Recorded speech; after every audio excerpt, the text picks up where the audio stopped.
Hello and welcome back to a brand new episode of the Pick a Side podcast. My name is Joel Moran, and I'm here with River Brown, Angel Velez, and Mr. Joel Dells. This is now episode 509, and this is going to be the NFL Pick'em episode brought to you by Splash Sports, our lovely sponsor for the NFL season. If you guys want to join our NFL Week 2 Pick'em, you can. It's available on Splash Sports right now. $5 entry. That's all you need. And we didn't forget about our NBA 2K26 giveaway. The winner will be announced September 15th. We're going to pick 5 lucky winners. Gentlemen, how are we doing? We're halfway to 1,000. We're going to blink and then boom. Before we go, you got some right in your hair. You know what? Let me put that right in front of you. So, Yeah. that's yours. Doing good, man. In the streets, you would have to slap. Doing good, man. Doing good. I don't know about that. You would have to. If he didn't know who he was, That's what if he I'm saying. didn't know his story, He a little just more like- justified. You just go and pop him. If he just if he's seen you on TikTok doing your thing and then you have a Jets and then he just slapped, just like I'm completely okay with what just happened. I'm dumbfounded at the disrespect from Mr. Joe Dells. No. Dumbfounded? I'm dumbfounded by the bro. That was disrespect. surprising. That was disrespectful what actually he caught me off just guard did. too. I won't lie, it was disrespectful. That being said, I deserved. enjoyed it. Yeah. I He liked gave it. you an out. And You had an opportunity You had. 3 episodes ago. I'm not mad at anything Joel says or does from here on out related to the Jets. You're not about to come up here after all of this shit you said about the Jets for the last 2 weeks. True. All this shit you're tweeting about, you're texting about, you're rooting for the Steelers like it's your goddamn favorite team on Sunday. That's what happened. And then come in going into week 2 on Wednesday with the Jets hat on. That was what massive. are we doing? Am I not mistaken? Last episode, did Dells not say I root against the Jets more than I root for them? Yeah, when it's to get Beneficial. a better draft pick. I've never Beneficial. rooted against the Jets week 1, brother. Never week 1. Once it's like sometimes it's like week 7, but sometimes it's week 13. I root against them from here on now, a day. You already were. Except week for one when is hilarious. I want a nice outfit to put on. Then I wear the hat because it looks nice. The hat is nice. Just doesn't look good on you. It looks the best on me. You know, I was thinking about it the other day. More reflecting. You ever seen that ref meme when he was like, ooh, ooh. I was thinking about it. I said, just got a great color scheme. It's a big reason why I picked the Packers. I like green. So go Should be green. a Celtics fan.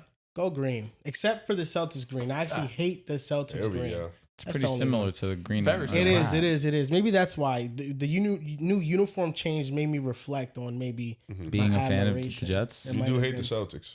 Yeah, it might have been. But fellas, we are here NFL Pick'em, our first NFL Pick'em episode of the year. An official one. Yes. That's the reason why I was so terrible last week, because it was an official pick'em. Sponsored by. Splash Sports. Thank you go. you. Thank Thank you. you for saying that. This is Sponsored brought by- to you by Splash Sports. I also had to bring out the beat up Phasos, because you have to go back to the trenches to find yourself. Trench work. that. Real wigger. You know what I Respect mean? I've been too comfortable living on this high horse in my Jordan lifestyle.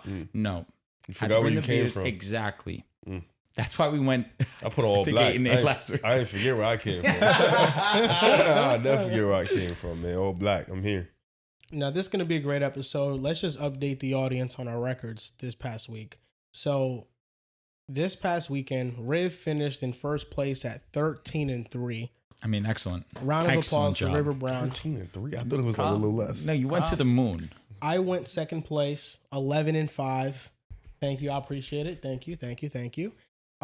Dells, if we count his win that he had for What the was in the Bucks, app? it was. The app was not the Bucks. So we're counting that. The app was not that. The app was the Falcons. The app was the Falcons. Okay, Yeah, then we're not, he he's went not getting that. 9-7, Excellent on the to week, hear. I I mean, believe. that's so good to hear. Yeah. Or Yes. 10-6, I think. 10-6. Facts. No, the 9-7, Atlanta one would 10-6. give you Hold 10. No, I'm not, yeah, double check that. We're not doing that I this texted year. Joel He what did. it was We with talked without. about it. We're not doing that this He year. said 9-6 if not. But 10-5 then if you the include Vikings Bucks won, so 10-6. Okay. Yeah. So he went 10-6. And Drew, did you finish with a negative record this No, week? I went 500. Okay, he went 500 exactly at 8-8. Thank God. Legacies were saved. Doing some JJ McCarthy's reflecting, my goat. doing some reflecting on what happened in week 1. For me, I felt like there was only one game I felt really bad about. That was, one game that I didn't feel bad about. It was the Chiefs loss. I felt like that one was, if the Chiefs lose, then so be it. But Dolphins, Colts, I felt really good about the Dolphins beating the Colts. And the Colts surprised all of us. We all picked Miami, and the Colts surprised us, and they beat the living breaks off the Dolphins. Raiders and Patriots, I felt like I got a little bit too cute there. Yeah. Because Christian Gonzalez was out for the game, and at first I went Raiders, then I changed, and I said, I'll go Patriots. I got a little bit too cute.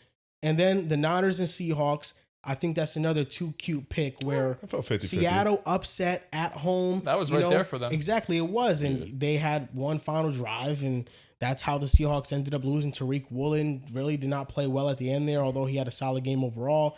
And then Vikings-Bears was another too cute game, but also a game that the Bears were in full control of until the J.J. McCarthy show came on in the fourth quarter. I thought the only game for me that I'm upset about was Panthers-Jaguars, because I felt like I should have gave a little bit more respect to the Jaguars at home.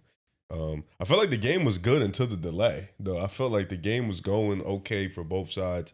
Then the delay happened. Then Jaguars came out the delay, and the Panthers just completely fell apart. But everything else I felt like was cool. Like I'm not mad at Miami getting it. Nobody expected Miami to get the brakes beat off them like that. Nah. But everything else for me felt pretty solid. You only had 3 losses. Who were your 3 losses? Panthers were 1. Miami was 2. Who was Bears, was it? Do you have the Bears? Nah, I had the Vikings. You had the Vikings? You had the one in the division. That's I don't even know who the third loss was. Do you have the you picked the Rams over the Texans. Yeah. See, if I had picked I picked the Rams. I went with my picked the Niners. You picked the Packers, right? Over the Lions. You picked the Yeah. Lions. I picked the Packers. Let's look at Riv's Falcons. losses. I picked Falcons. Facts, Falcons. Falcons. That one up. It was That there. was a toss-up. Yeah. It was Yeah, there. Young Wei Koo, man. Young Wei Koo is not good, man. I've come to that conclusion. He's not. overrated. Good name and Yeah, like, Especially in good. the clutch, bro. He's not like that. That hurt. Miami hurt bad. We won't talk about it anymore. Giants, Commanders, upon reflection, the thought process was okay. The defense was really good. The defense was really good. The offense They was just couldn't. Yeah, they horrendous. couldn't get I nothing wouldn't going, imagine bro. it being that bad. And honestly. Andrew Thomas, I mean, I'm just praying for him to get back onto a football field and be 100% because without him, that's not a football team. He didn't practice today, but they said it's part of the game plan, part of the progression. It's really bothering me. That being boy. said, we take this week, throw it away. It is what it is. That boy Russ had a 3-yard pass, threw that shit to the ground. I said, "Oh my I think god!" it's very important to not let history impair your judgment on the future. No. Because I think what you went into this week doing is last year, week 1 had a lot of upsets.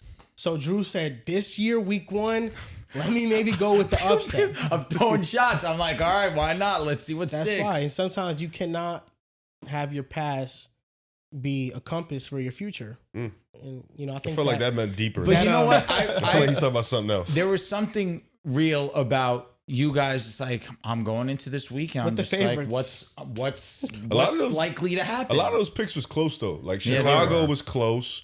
Atlanta Bucks close. That Like broke me. There was no game that, Seattle the Niners close. other than the Dolphins, there was no game that was just like flat out wrong. Even You know what I mean? Baltimore, y'all had Baltimore Yeah, in the should've- bag should've for won 3 that. quarters, and Should've then won that. I'm not boom. even mad about Baltimore losing to the Yeah, Bills. like- It was an ass kicking until Josh happened. So it's like a lot of these games is really close. It just came down to a couple teams choking. So I am From going my 16 for experience, 16 this week, though. I think Okay. there we go. Be a big from Starts time. tomorrow. from my experience last year, if 25% of my losses, if those games ended heading into the fourth quarter, I would have won.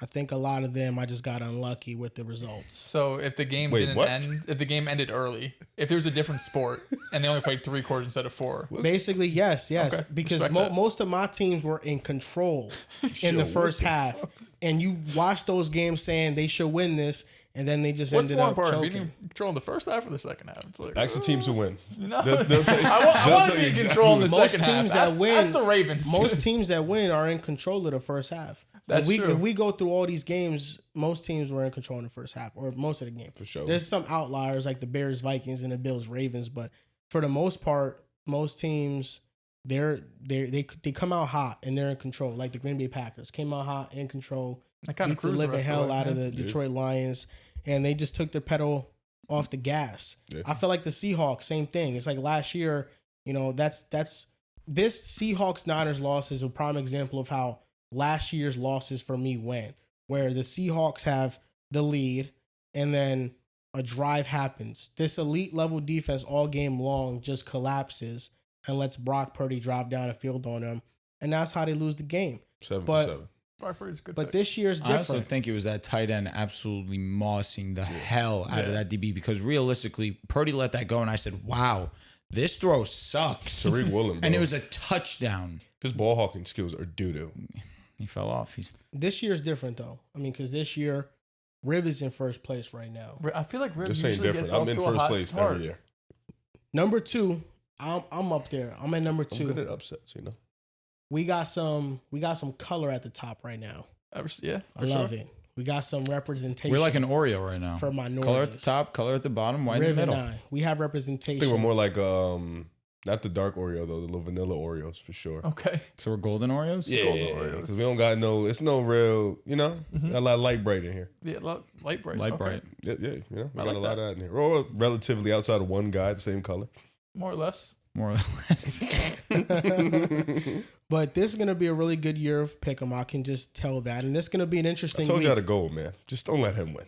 That's the goal. Make sure, Oh, no, I'm know. already, Hopefully you guys I'm already do it, man. programming the Splash app, you know, making sure the guys know that, yo, listen, throw him some L's.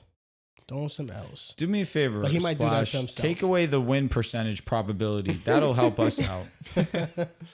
Okay, so NFL Week 2. Let's start off with the first game of the slate. That is the Commanders versus Packers. And before we get into that too much, Splash Sports also has quick picks. It's very similar to other apps that you guys have used in the past. You just pick 2 players and you can go more or less on whatever stat they have. So for this week, this is our pick aside Splash Sports quick pick. Jordan Love, 241.5 passing plus rushing yards. You can understand who was the majority decision that maker. wasn't a in that pick aside right pick there. right there. That was a Joel Moran, Jordan Love. for We sure, for love sure, his for sure. game. That's 241.5 passing yards plus rushing yards. I just feel like the Commanders' strength is really the run defense. I think in the secondary, even though they're healthier, Marshawn Lattimore coming back, the draft pick they made in Trey Amos, Mike Sanders still taking a leap. I do think with the lack of pass rush that they can generate, this is going to be a game where Jordan Love's going to get to show off. And I trust him to go over on this and go more on this. Then the number 2 one is James Conner. We saw a running back in Travis Etienne have one of the best games that he's had in a while against the Carolina Panthers defense. So we're going with James Conner, 77.5 rushing plus receiving yards. This feels like a very safe floor for James Conner, who is one of the better running backs in the league. And I feel like the Cardinals offense as a whole needs a bounce back game after kind of being up and down against New Orleans for most of it. How do you get a bounce back? You play the Panthers defense. There you go. Send that. So we're going more on those 2. $20. 3Xing. $20 for $60. That's our pick aside quick pick for the week. Now, on to Thursday Night Football. Commanders versus the Green Bay Packers. I feel like this would be a wash. I got Green Bay. I got Green Bay too. I got the Commanders. Oh, okay. I look at the way that they defended very well against the New York Giants. And of course, we understand that's without Andrew Thomas. Getting after Russell was going to be a lot easier without him. However, the offense, they were a couple centimeters away from making this game look a little bit different. Terry McLaurin has been absent for a majority of camp, got back a little bit late, and he was a few feet away from a 60-yard touchdown. And even still, Jaden Daniels was one of the better quarterbacks this week. Very accurate, very precise, was great on the ground as well. They did a great job on the ground as well. But of course, understanding that this offense is different from Detroit's. There's a little bit more continuity in Washington. On top of the fact that Detroit's offensive line was in shambles. They still had the same offensive personnel in terms of skill weapons, but what they were able to do to Jared Goff, make him uncomfortable, put pressure in the pocket, you're not going to be able to do that as comfortably against Jaden Daniels. And I really think that I really was not impressed by the Packers' offensive showing as a whole against the Lions. I get it. It was opening day. Not too many players as a whole stood out in week 1. Like the stars themselves really weren't themselves. And I think that both of these teams will have better performances, but I look at what Washington was able to do. I think that's a little bit more sustainable coming into this week. They impressed me a little bit more on the offensive side. And then for the Packers, I think they will still have a great defensive plan. They will still be able to execute, but I do wonder what's going to happen with that offense, especially understanding that Washington's skill is stopping the run, and that's still their bread and butter, and we saw that in the second half of the Packers and Lions game. I'm going to go with the Commanders. It'll be a good game. I understand that they're underdogs, but Jaden's special, and he enjoys primetime. Yeah, we saw it last year. Jaden have the big primetime game against Cincinnati. That was kind of his showing out party, and this has a similar vibe to it. Player than who? Better than Joe? He did. I mean, that was Jaden Daniels, one of the best games of his season. What I'm really interested to see is what this Commanders defense looks like, because like you mentioned, Drew, right? It's the Giants offense. It's without Andrew Thomas. We weren't expecting this Giants offense to be world beaters by any means, but we did have, somewhat encouraging or optimism for the Giants offense, right? We did think with Brian Dable there, Russell Wilson, it fit his system, right? Like it fit what Russell Wilson excels at, especially when you're talking about deep balls to guys like Malik Neighbors. So I don't think we were expecting the Giants to be the worst offense in the league coming into this year. And that's kind of what they looked like for a large part of that game on Sunday. So I'm interested to see, was that the Commanders defense maybe taking a slight level up? Of course, when you talk about personnel, it's not like they had a huge additions in the offseason, but you do have year 2 Dan Quinn, right? Dan Quinn is a defensive-minded head coach. Is there, players in the system that just in the second year feel more comfortable? They're going to start playing freer and looser and, overall just have some better instincts when they're in the system. So I'm interested to see, is this Commanders defense go from a below average to sometimes bad unit last year to maybe something that's more middle of the pack? But I think the Packers, what they showed on Sunday is that they're the best team in the NFC. And the Commanders are definitely in the conversation in the bubble, but they're kind of on the outside looking in, right? When I think of the Commanders, they're a tier 2 team in the NFC. Jaden Daniels can make anything happen any given day, but the Packers had such a dominant showing on week 1 and also felt like they still left some meat on the bone, like Drew mentioned, offensively, because after those first couple of drives, they really struggled to put up points. So taking the Commanders, Freudian slip maybe? Taking the Packers, elite defense, and I think the offense is a better day. So you think the Packers are the best team in the NFC? I do. That definitely over the stuck Philadelphia out to me. Eagles. That was fast. Here we go Yeah, again. both Rick. in the same Rick, tier. this is your fault, Both in the same man. tier. He's a reactionary type of guy. Hey, he is. We all are in our own right. he's That a being reactionary said, And it's type just of been guy. 1 week. He Totally switched. He's just quick to fall off on the Eagles and Jalen He doesn't let us. Hurts. He doesn't let us ever get time to marinate. This He really is doesn't. on you. And you're right. And he's cut. You're okay. He's cut. He'll Okay, we'll say, see how he'll say long the this lasts Bengals are in the same tier as them, then later take credit for I picking them. hated you for that. by They're the way. 1A. To me, the Eagles and Packers That are ain't 1A, 1B. That ain't what you said. No, that you ain't- said I said the best you team said in the the Packers. NFC. are That best ain't team no in the shot NFC. to 1A, 1B. I'm not. That ain't strongly no shame because you're right. That's the right statement. Well, you supposed to say That's that. a correct statement. And I think Green Bay is going to beat Washington. They're at home. And remember before the season when we said that, I told you guys that I think Green Bay is going to start fast this year because I believe and I trust Jordan Love and whatever he says. And when he was talking to Kay Adams, he said, we want to start hot. We want to start fast. Talking to Kay Adams can get you into some trouble. And now What is he supposed to say? we're talking Again, about How the about- What's he supposed to say? second week of the season. That's the NFL Taylor Well, I'm just Rhodes. like, what if Jordan Love's like, you know what? Second week I of want the to start off season, slow this year. you second week of the season, how would it sound if you beat the reigning NFC North champs, then you beat the team that made it to the NFC Championship game? That would be quite a statement for the Green Bay Packers. And I think Micah Parsons is going to play more snaps this game, and I think he's going to completely take over. When he played Washington last year, when he was with Dallas, he took over the game. I mean, he had 2.5 sacks, and he's not going to be lined up against Laramie Tunsil. He's going to be lined up against the right tackle. And they moved Micah around. They had him on some inside snaps where he was going up against the guards. And I feel like that's a big weakness for Washington right now because Sam Cosmi is going to take some time to get back. So I think this Packers defense is going to have another great performance. Jaden Daniels is always a wild card with what he could do with his legs. But I think this Green Bay Packers defense is well equipped to contain their offense. And I think Terry McLaurin missing most of training camp and not practicing. We saw the rust there a little bit week 1. I think that's going to take some time to get integrated again, just him to get back into game shape. Deebo Samuel had the better of the two performances in week 1. And then I look at the Packers and I think their offense, they're going to be much better this game. One, they're going up against a defense that doesn't have as good of a defensive line as Detroit. And one thing that is certain about Green Bay is that they set the tone, the offense did, when the game started. They went on back-to-back scoring drives. Jordan Love had the second most big-time throws in week 1. I feel like Green Bay, when they felt like they were comfortably beating the Lions, that's when the offense kind of stalled. And I don't see them having that same level of passiveness against Washington. And I think that they're going to win this game.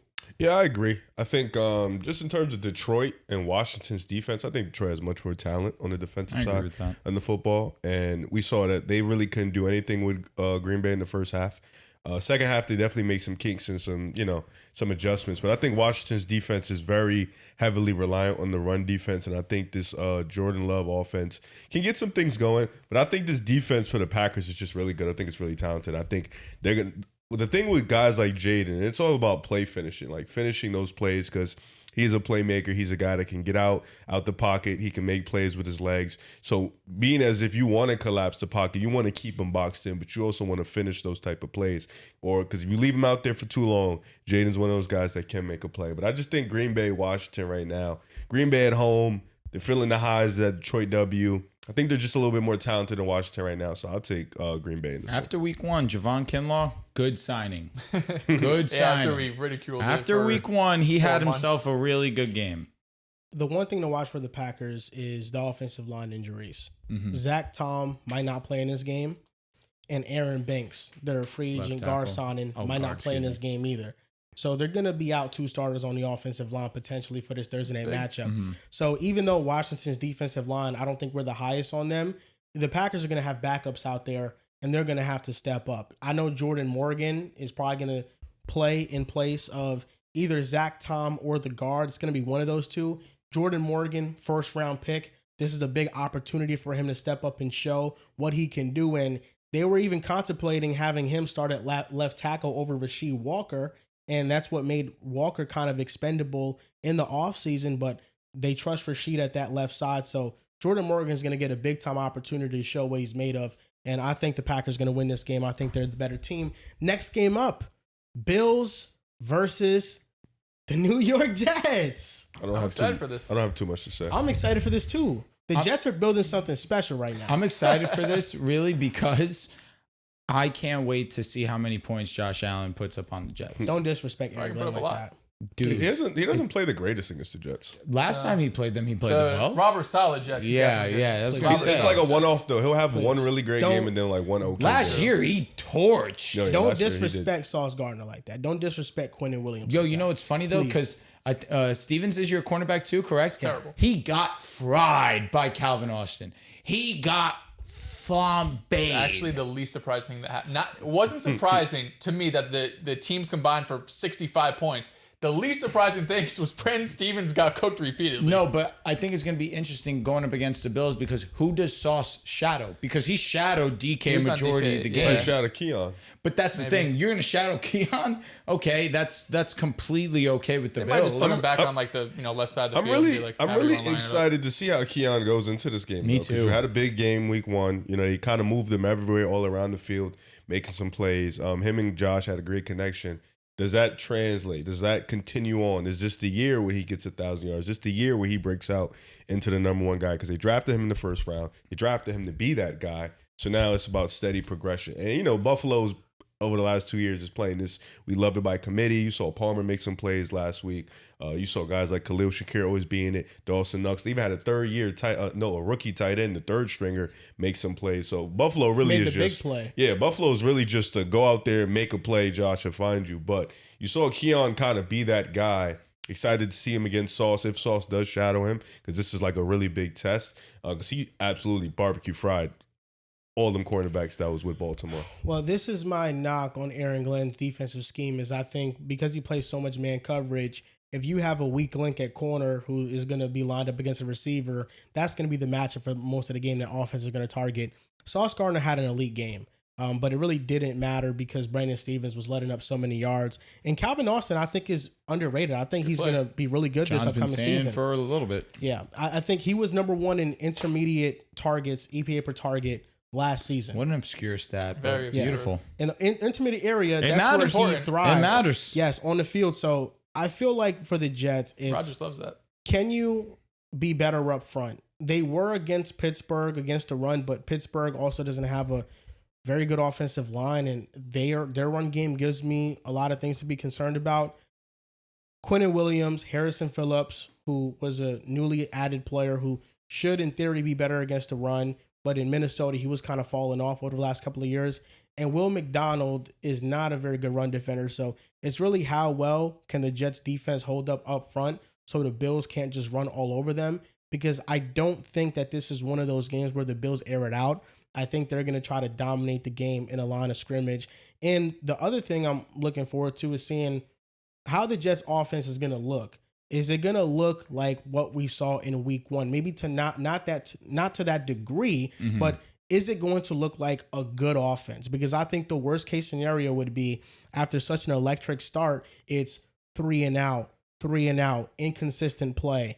And I want to see if the Jets offense can continue their momentum and look like a competent unit. Does, before you go, I feel as if maybe you share the same belief with me. I don't have worries about the Jets on offense. It'd be embarrassing if you guys go 3 and out all the time. I only say that 3 and out. Yeah. Now the Bills defense. It's the Walmart and Chanel version of Lamar and Derrick Henry with Justin Fields and Breece Hall. In theory, the Jets still should be able to run on the Buffalo Bills. The Buffalo Bills up front are not the greatest in terms of stopping the run. It's been their Achilles heel over these last 2 seasons. The Jets thrived on the ground against the Pittsburgh Steelers, who have been known for a good portion of my life, at least. Let me not say that because the Killer Bees had a bad defense, but regardless, in the post-Big Ben era, they've been great at stopping the run. Maybe Cam Hayward coming back from contract disputes, TJ Watt not being at 100%, even though he was easily their best player on the defensive line. Ran his side Membo too. shut him down. That's true. Getting to the quarterback, he had an issue, but stopping the run, we know what TJ is going to do. You guys still should be able to thrive, Joel. I look at just the other side of the ball. You're going to go tit for tat with Josh. That's a losing battle. Yeah. Garrett should have a big game too, though. Garrett should have a big game. I'll be really honest. I can't believe I'm saying this out loud. I'm looking forward to watching the Jets on offense this year.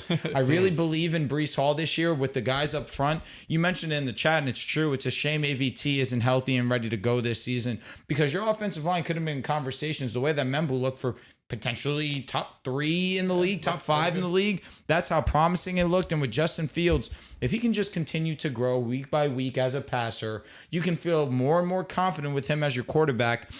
You know what you're going to get with the ground. There's a strong floor to your run game. And against Buffalo, that should bode well to put some points on the board. Don't get me wrong, I'm going with the Buffalo Bills because, again, when it comes to shootouts, you go with Josh 10 times out of 10. But it should be an interesting game for the Jets. So you think this is going to be a shootout? I wouldn't be surprised if the Jets put up over 20 points. Because I feel like this is also kind of like a game that the Bills defense needs to make a little bit of a statement. The Bills defense isn't good.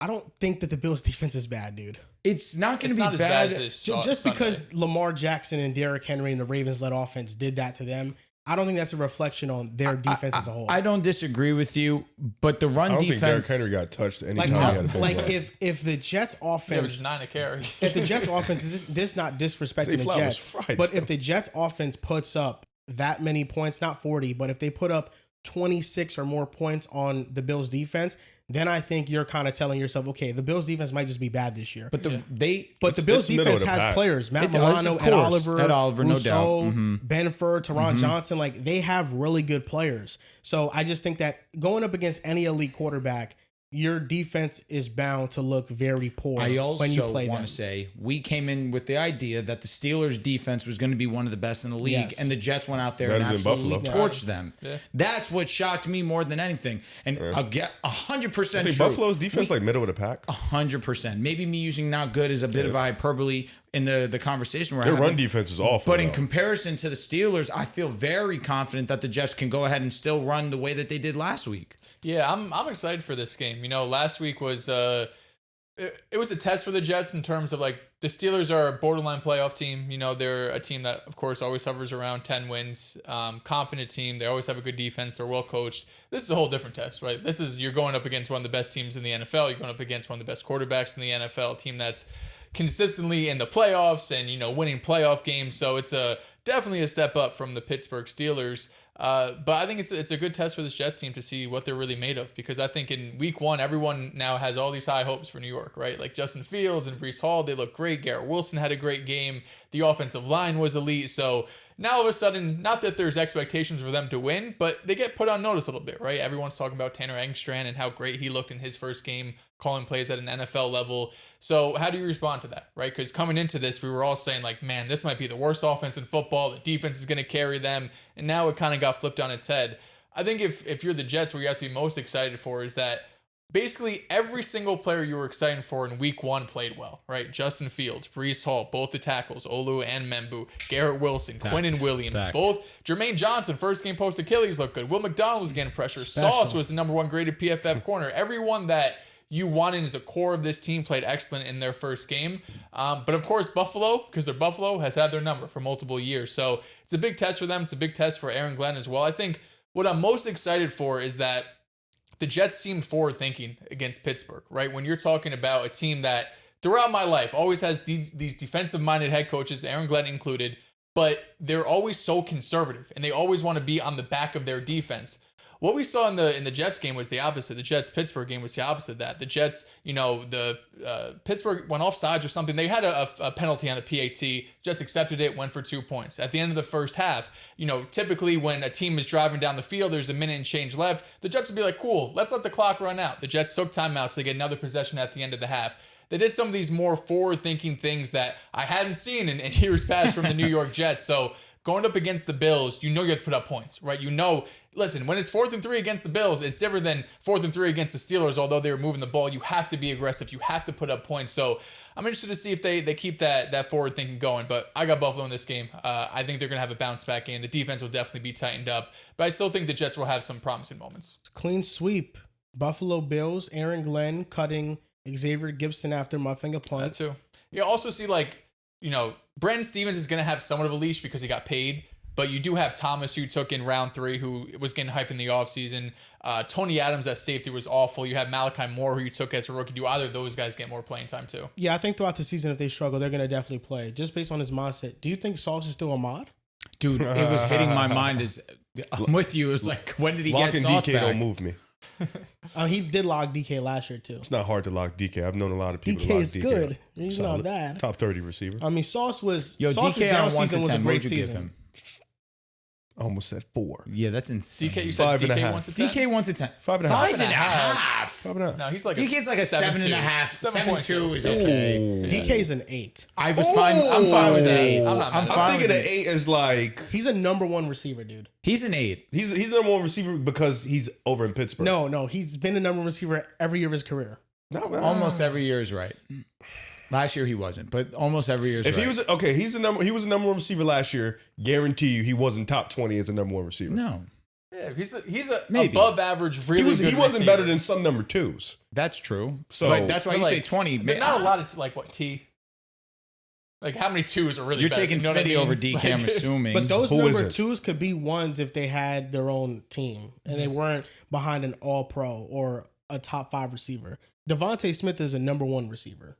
He's just a number 2 because He's like a low end one. I would say he's a high end too. But if he's my number 1 receiver, I feel like that's fine. As long as we can get competent players around him, There's a that's reason good. why the Eagles traded for AJ Brown. To get better. That's why. I agree. They didn't trade for him because they were like, Smitty can't beat it. I just think they found an opportunity to get much better. Fair enough. I Yeah, mean, but if- first for him, but if DK and Smitty were on the same team, Smitty's the one.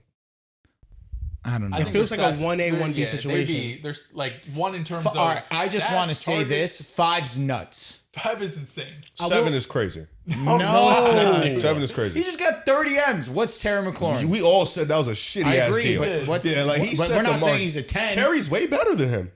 I don't He's disagree. better. I think he's better. Terry- What Terry's is way George, better what than is him. George Pickens? Ooh. That's a good name because He's like Pickens probably like a All 6. right, all right. I'll 6.5. bump Okay, that's I'll bump a little DK to low. a 6.5. Okay. Because Pickens ain't no damn 6.5. No? Pickett's is at least on a your 7. scale. I was going to say Pickett's to me is a 7. I think so Jamar Jettas, they're 10s. 11. 10s. CD is 9. He's like 0.5. He's like So it could be 9.5, if yes. you said CD was a 10, I'd be okay with it. I mean, if we say no because we don't know because He had we say 1,700 we say yards. Jamar and Jettas are in a tier by themselves. They're so 10s. they're 10s. They're perfect. All right, so then I would say CD's like a 9. He's right below 9.5. Like CD, AJ are 9s. I would say 8s are what the Drake Londons of the world. What's Amon-Ra St. Brown? A 8. I'm gonna Well, I don't like these round numbers. I like 8.5, 8.8, 8.7. Well, I'm saying because Drake London feels more like an 8.8 Well, than okay, an 8 and flat. Drake London's an 8.5. DK no fucking 7.2. Okay. You see what I'm saying? Like, he ain't no Stupid. he ain't no That's fine. 7.2. We're getting He's dumb, like but- a 6. Your grading scales are just off. Yeah. How is it off? Because basically, you're telling me DK and Madden's a 72 overall. No, that don't even make sense. Yes, it does. But That's on a how scale of 1 grading to scale 10. works. Yeah, No, exactly. If you're doing it 0 out of 100, you 0 can't out of put 10. you can't put these rating scales on like Madden. Madden's different. DK is at least Madden's like different. DK Madden is only at, got 290 overall. DK's at least like an 84 overall receiver. Yeah, it's like facts. at least. I can live with that. I took 7.2 just from your 84 scale. overall in Madden is like give or take like the 25th ranked They wide do receiver. give a lot of There's a A's lot of and- great yeah. receivers though. All right, if he's 25th, I'm fine with that. Yeah, but That's what I said. He's like, but yeah, he's a I low did tier say that. boy. Like, yeah, he's but like, you did say 5. Five is like I'm a Keon little- Coleman. I'm a little harder on the rating wise. Like I wouldn't, you know what I'm saying? I'm a little harder. But if you listen, y'all think DK that good, that's fine by me. Yeah, I mean, he's You not know? all beatable. I mean, Next he's next for the game, contesting catch. He's cool at it. Chicago Bears versus the Detroit Lions. The Bears had control of that first game did. versus Minnesota at home. They ended up blowing it. Caleb, a lot of inaccurate throws in that one. And then Detroit, they're coming off a really embarrassing loss. So it feels like two teams that need to bounce back. Who are you going with in this one? It's the Lions. Who needs to bounce back? It's the Lions for sure. You have to get back on track. And after the way that the Bears collapsed and crumbled, you should be the Lions thinking, yeah, that's food. We need to come out here and we need to set a tone and remind ourselves who we are. Yeah, I'm taking the Lions too. The Caleb Williams talk, it's interesting because we had a lot of high expectations. I still think Caleb, is going to have a fine year, but the in-structure stuff still isn't fixed, right? We got Ben Johnson here. You got the offensive line here. Of course, you got Rome going into year 2, but when he was in structure this past game, you still saw it wasn't pretty, right? Like he still did not look confident.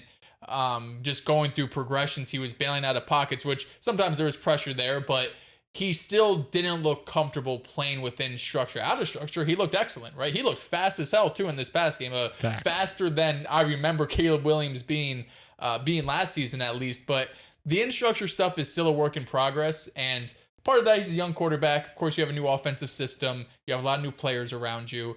I was hoping it was going to be a little bit better showing week 1. You started off 9 for 9, 10 for 10. People were saying it was all checkdowns, which it was, but I'm not mad at it because if you get to a checkdown, that means you went through your reads and then found the checkdown, right? Every once in a while, sure, we do it quick, but I felt like for a majority of the time, he had time in his pocket, had time in the pocket, was looking, and just found the checkdown. So I felt in the beginning of the game he did have some more consistency, but throughout the game, it felt like it got worse and worse and worse. And then, of course, the way the end of this game was just putrid, but I got the Lions bouncing back in this game. I think Chicago is still a bit of a work in progress, right? Offensively, they had some really nice moments. Like I said, Caleb had some really nice moments.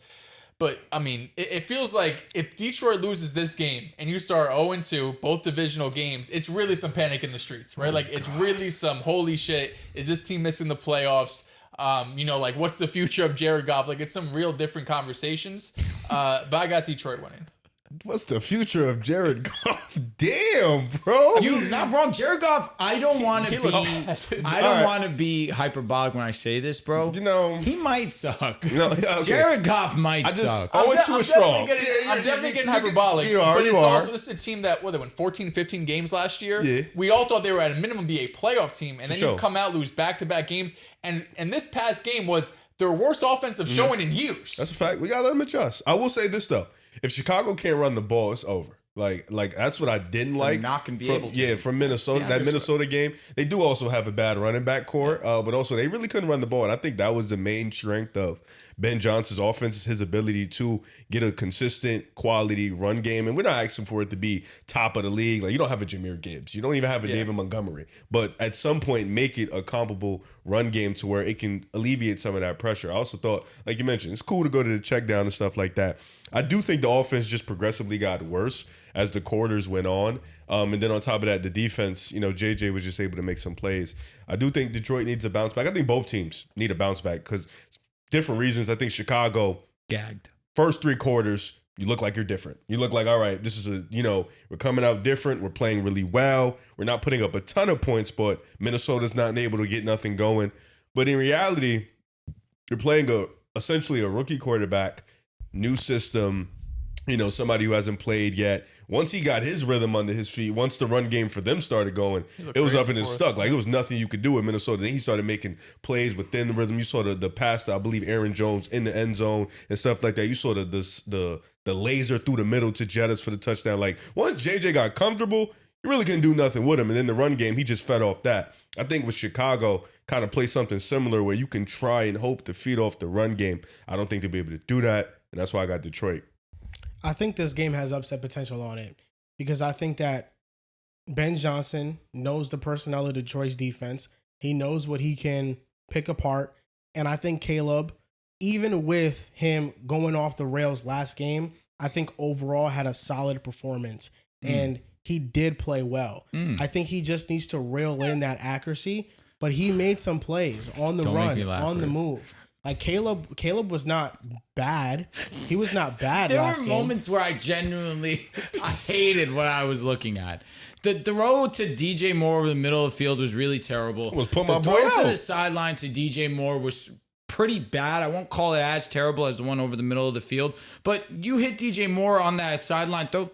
That's 6. You saw Ryan Fitzpatrick talking about that play? He said what? Did DJ Moore slowed up or what? He said it was on DJ. I have been reading that, but he turned the wrong way. He overthrew him by a decent amount. I don't know what was going on with that play. I don't know, but I don't know. Like, I think Caleb still played. I still think Caleb played solid. I think he played solid last game, and I think that as long as they could put up points on Detroit, which I believe they can, they're going to have a chance in this game. I think right now Splash Sports has the percentages. Maybe it's just 72 to 23. Maybe Detroit. It's just based on who picks Chicago and Detroit within the app. Maybe that's what the percentage is on. I'm not sure if it's odds or anything, but I think that's a big disparity. This game feels more like 60-40 for me. Okay. I think the way Detroit can control this game is by rushing the football. We saw Minnesota, once they started giving the ball to Jordan Mason, that's when their offense opened up and Chicago could not stop the run.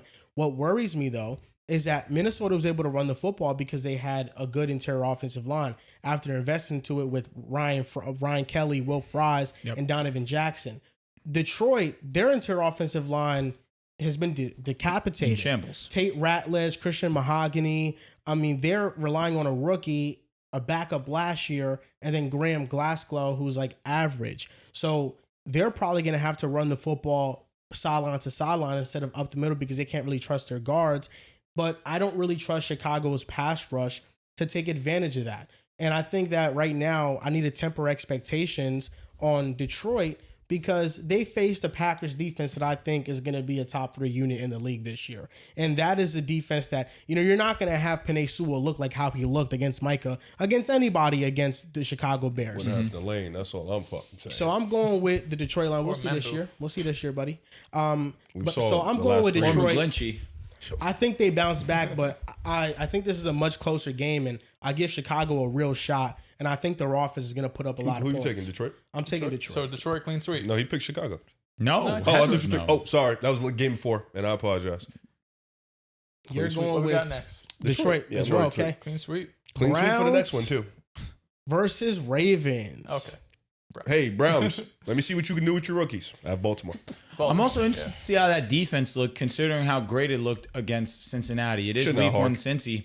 You're cooking. Week 1 Cincy. Week 1 Cincy is real. Is awful. It's realistic now. We're going on year 4. I've ever seen in my life. I'm with you, King. Week 1 Cincy. 112 yards. 7 yards in the second half. I believe I want to make sure before I say it, because you guys know I like to do my Survivor picks each time we do pick them. Yes, it is. My Survivor pick of the week is going to be not this game. We'll keep it pushing. However, yes, give me the Baltimore Ravens. The Browns beat them last year. Say it again? The Browns beat the Ravens last year? 2 years ago? Oh, the Ravens, yes. No, was that 2 years ago? That might have been 2 years ago. The Ravens sometimes lose these games, but they do. The division games games coming off the loss, they're going to be locked in. Let me double check. Next game, Seahawks versus the Steelers. This is one I was surprised because I believe Splash has it pretty heavily favored for the Steelers, right? Yes, it is. It's like 65-35, I think. Something like that. I have the Seahawks in this game. I think Seattle, I know they had the week 1 loss, but I like what I saw from the defense for the most part. Offensively, they got a lot to work on. Sure. The run game, especially with Kenneth Walker, Sharps was able to get some things going, but Kenneth Walker had 10 carries for 20 yards. He was not able to get really anything going on the ground. And then the passing offense was so consolidated to just JSN. He's your number one. Obviously, he's going to get a bulk of the work, but he had 80% of the team's receiving yards. Like, there was nobody else. Cooper Kupp ran more routes than him, but didn't get nearly the same amount of looks. Torrey Horton wasn't involved at all. So I think you have to find a way to get other guys involved, or else this offense becomes very predictable, at least the passing offense, that is. But I know the defense is going to come up and show up every single week, right? Mike McDonald has proven so far going into year 2 that he is one of the best defensive minds in the NFL. And although the Steelers had a great showing against the Jets, I do think some of it was inflated. The Jets did a terrible job tackling. They were letting up 70-yard screen passes. I mean, Rodgers had 20 completions, 80 of them were screen passes. He had a touch pass that was a touchdown, a wide open touchdown of Calvin Austin. So I do think the numbers helped out the Steelers offense. And on top of that, they couldn't run the ball whatsoever. So I do think the Steelers offense definitely comes down back to earth. And I think Seattle does a good job bonding them up. And it's going to be a lower scoring game. I think, like 21-17, something around that.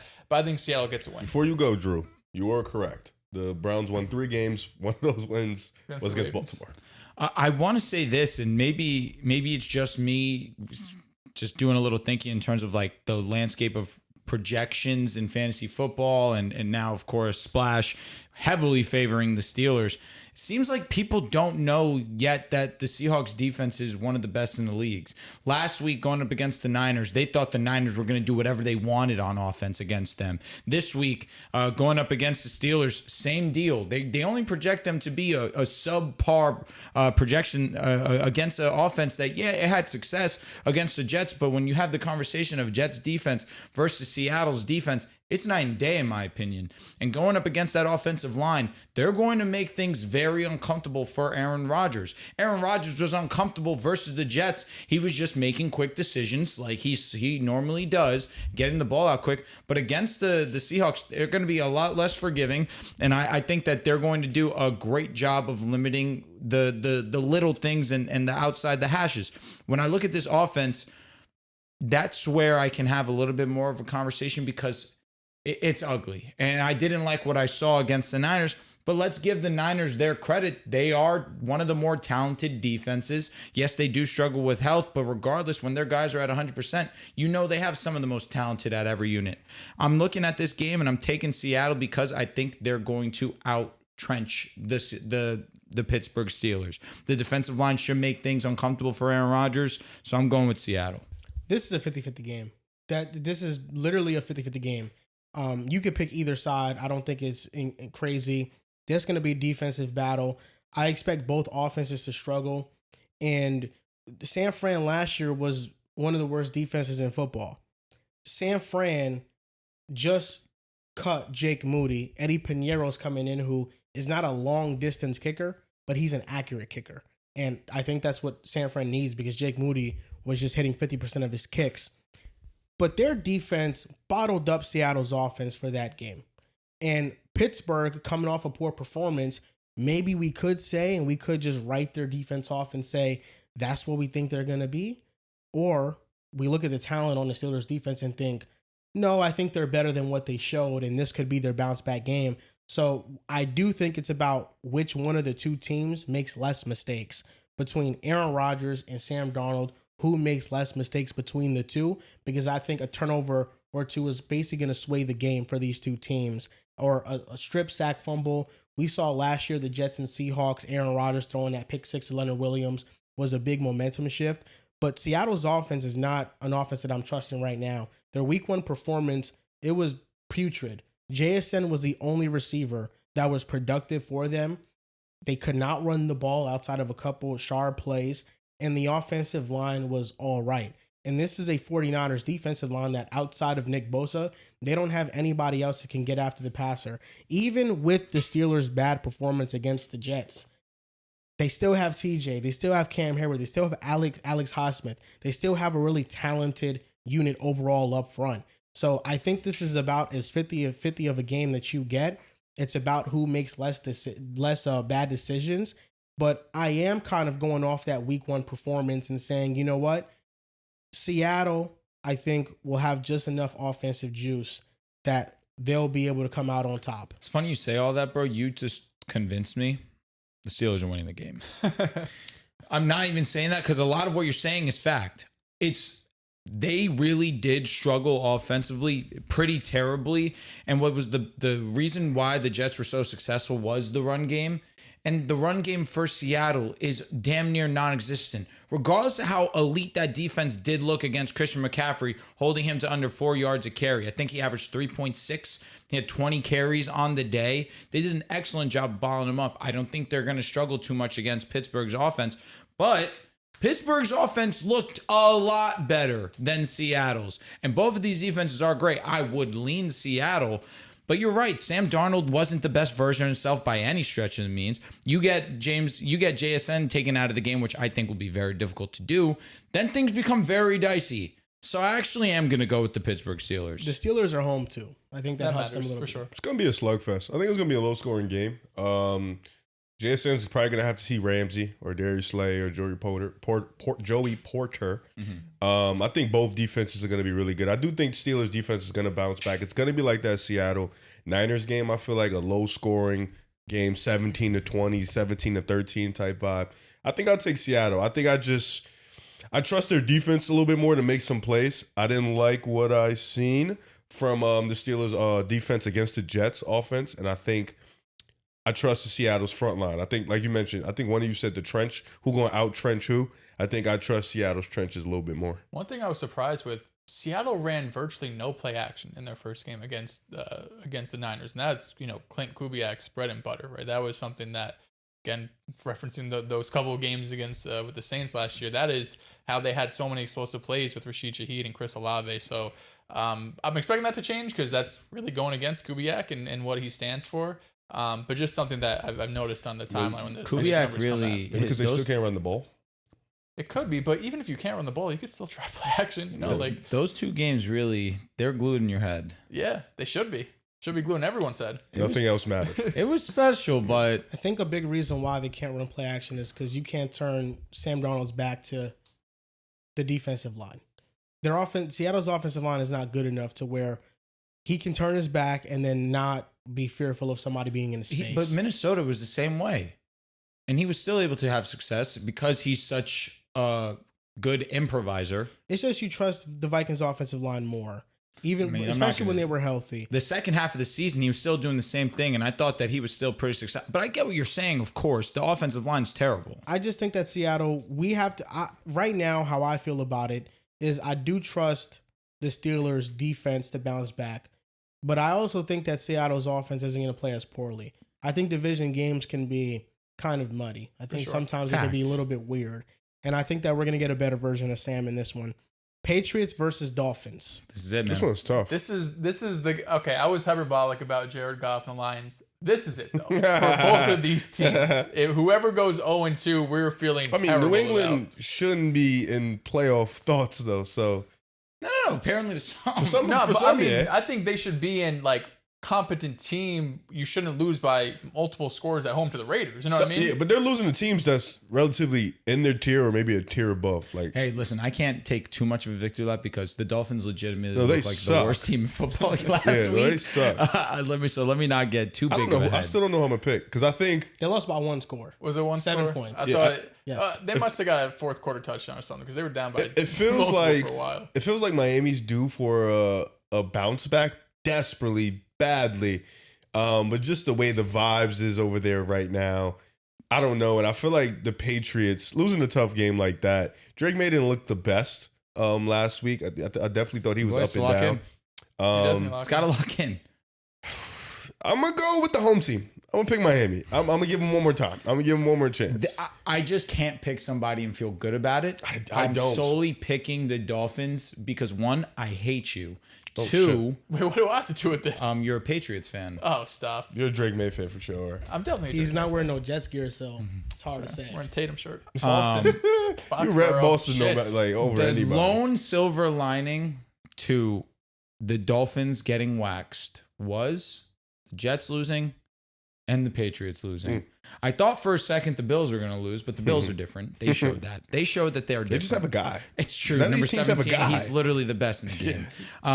However, you can't look as bad as you did last week. There's simply no way, because if they look as bad as they did last week, McDaniel is literally fired immediately after the game.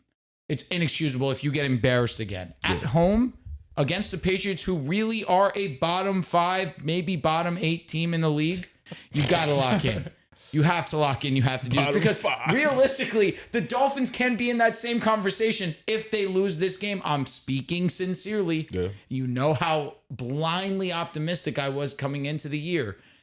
Tua needs to calm down. It was simple. He was erratic. He was not himself. He was uneasy. He was making terrible decision after terrible decision.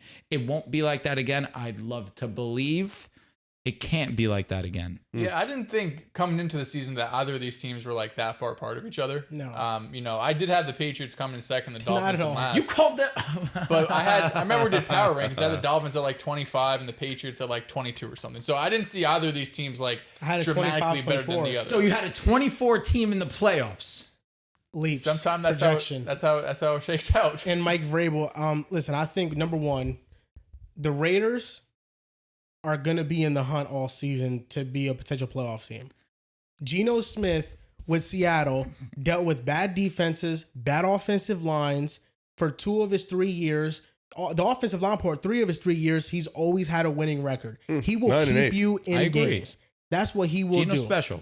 Going from facing Geno Smith, that was your offensive player of the week over Josh Allen, by the way. No. We all collectively had Josh. And you was like, but I want to mention Geno. Let me pick somebody else. You're making fun of Geno, but he was offensive player of the week. You're propping up 9 and 8. I think it's cute. Geno Smith going from playing him to Tua is night and day. You don't have to do that. New England was able to generate pressure on Geno. Geno was just able to be a magician. Yeah, Tua can do that too. Harold Landry had 2.5 sacks. Milton Williams was really damn good. That offensive line. They're going to destroy Miami's offensive line. But the thing is, Tua didn't even get destroyed by. He actually had a ton of time. He did it to himself. He was He garbage. literally did it to himself. He was the second least pressured quarterback in the league. He had so The much Colts time. was just out Could have there made a sacking. sandwich The back Colts there. were one of the worst defensive lines that generated pass rush last year. Fair enough. Fair He's enough. basically saying, no, he Even had though time. He was They do ass. have talent on that defensive line. That's kind of nuts to hear. They do have talent on the defensive line, but he had time. He just was He garbage. was just out there, just brain dead. He was just selling. Boy, Maybe was the wrong person to say that, because obviously we're hoping and praying for him. He But said he had Colts money line. That's what he said. He had Colts Hey, money line. That's how it looked. He had an alternate spread. Colts Colts minus plus 20. Maybe there's potential here for Tua to bounce back, right? I mean, you got to bounce back from an abysmal game like that. But Drake May also has to bounce back. Agreed. And I think Drake May and the Patriots, I think that defense will have a really good performance, and I think the Patriots are going to win this game on the road. It's so hard because I always look for a team that gets embarrassed to bounce back the next week. I feel like in the NFL, especially early in the year, right? Once it's like week 15, week 16, everyone's thinking about the offseason. I hope no one's thinking about the offseason in Miami already after week 1. So part of me thinks you got embarrassed. Like everyone's ragging on you. Everyone in the power rankings has you 32nd below the Panthers and everybody just thinks you're the worst team in football. And that's an easy way to kind of galvanize a team. And helps hopefully spring some wins together. On the other side, I generally do think the Patriots are just the better team. And I think you guys were right when talking about the Raiders, right? Like the Raiders feel like a team that is going to be around 500 in the hunt. So I've been going back and forth, but I think I'm going to go with New England. I just think the vibes around Miami right now. We just got to report that the NFL is investigating these domestic assault allegations against Tyreek Hill once again. Of course, you have all the other issues going on with Miami. The defense was putrid. The offense was putrid. I don't think they're just investigating. I don't think he's been ruled out or anything. No time for that. You mentioned Waddle being added to the injury report too. Yeah, I mean, changing my pick. Unfortunately, it's kind of been Jalen Waddle's pick for situation last 2 years. I didn't know all that. Dude, what do you mean? mean? I didn't know that. About what? Waddle or Tyreek Hill. The investigation? Tyreek, no, the Waddle stuff I knew. Did not know about Tyreek Hill stuff. Yeah, Waddle got banged up in the game. He came back in, He though, did I think, come right? back. I don't got time for that, man. It was tough, though, because they struggled to run the ball. The offensive line didn't pressure him. This is an offensive line I'm excited about. And the defense was not good at all. Obviously, the Colts scored on every single possession. So I think New England, they bounce back here. Next game, Jaguars versus the fake. Bengals. This is fake tough. I mean, early season Bengals, they could be tough. Yeah, any game, who knows? You want to know why I feel confident to take the Jaguars in this game? What? Because the Bengals won last week. If the Bengals had lost last week, I would have easily taken the Bengals, wouldn't have thought about it. Not that the Jaguars looked bad. I'm not saying that. They actually looked pretty impressive running the football. I wasn't overly impressed with Trevor Lawrence. I think he did miss some throws. I think what was positive was that one of their downfalls last year was their poor run game. And Travis Etienne being a pretty inefficient rusher as a whole, him having one of the best games on the week. The defense going up against Bryce Young, the wide receivers did a great job of helping them out. I think we're going to see a strong bounce back game from Cincinnati's offense. Cincy being home is what's really keeping me from really being confident in the Jaguars. But I did like what I saw from the Jaguars on the defensive side of the ball, and especially running the football. I think they should have a pretty easy job of running the football against Cincinnati as well. It's a tough game to pick. I think the Jaguars are a more well-rounded team than Cincinnati. And after what I saw from week 1 in Cincinnati versus the Browns, who the Browns are going to be a respectable defense. They have some talent on that side, especially when you have the best defensive player in football. I think early on, I'm going with the Jaguars. I'm going with the Bengals. I think they finally got the monkey off their back. Week 1, you win a ugly game. They shouldn't have. This is a game. Literally should have lost. They lose last year. Did they you see lost what the Joe year Flacco before. was doing to them? It was kind of impressive. He's 45. He was just dinking and dunking. They obviously. also could just pass the ball. They couldn't run the ball. If Trevor looks like shit this game, can I have real concerns?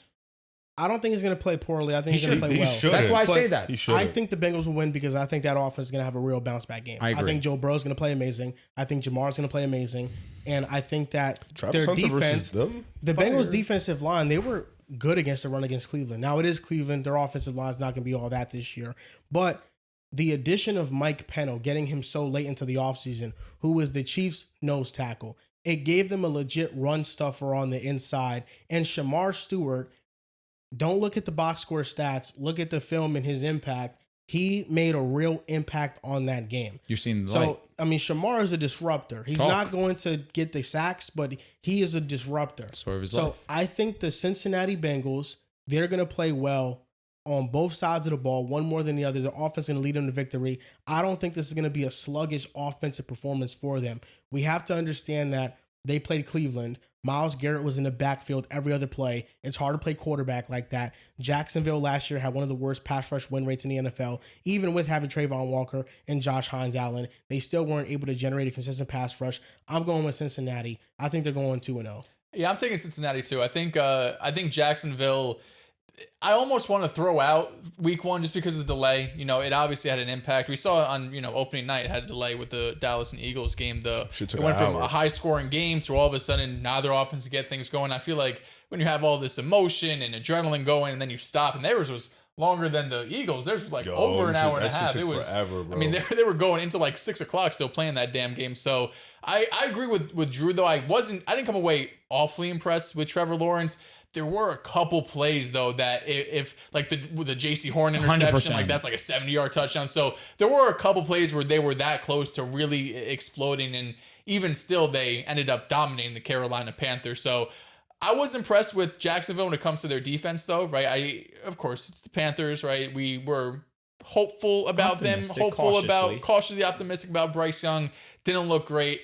But of course, it's better to limit them to 9 or 10 points compared to them going off for 25. So you take it how you get it.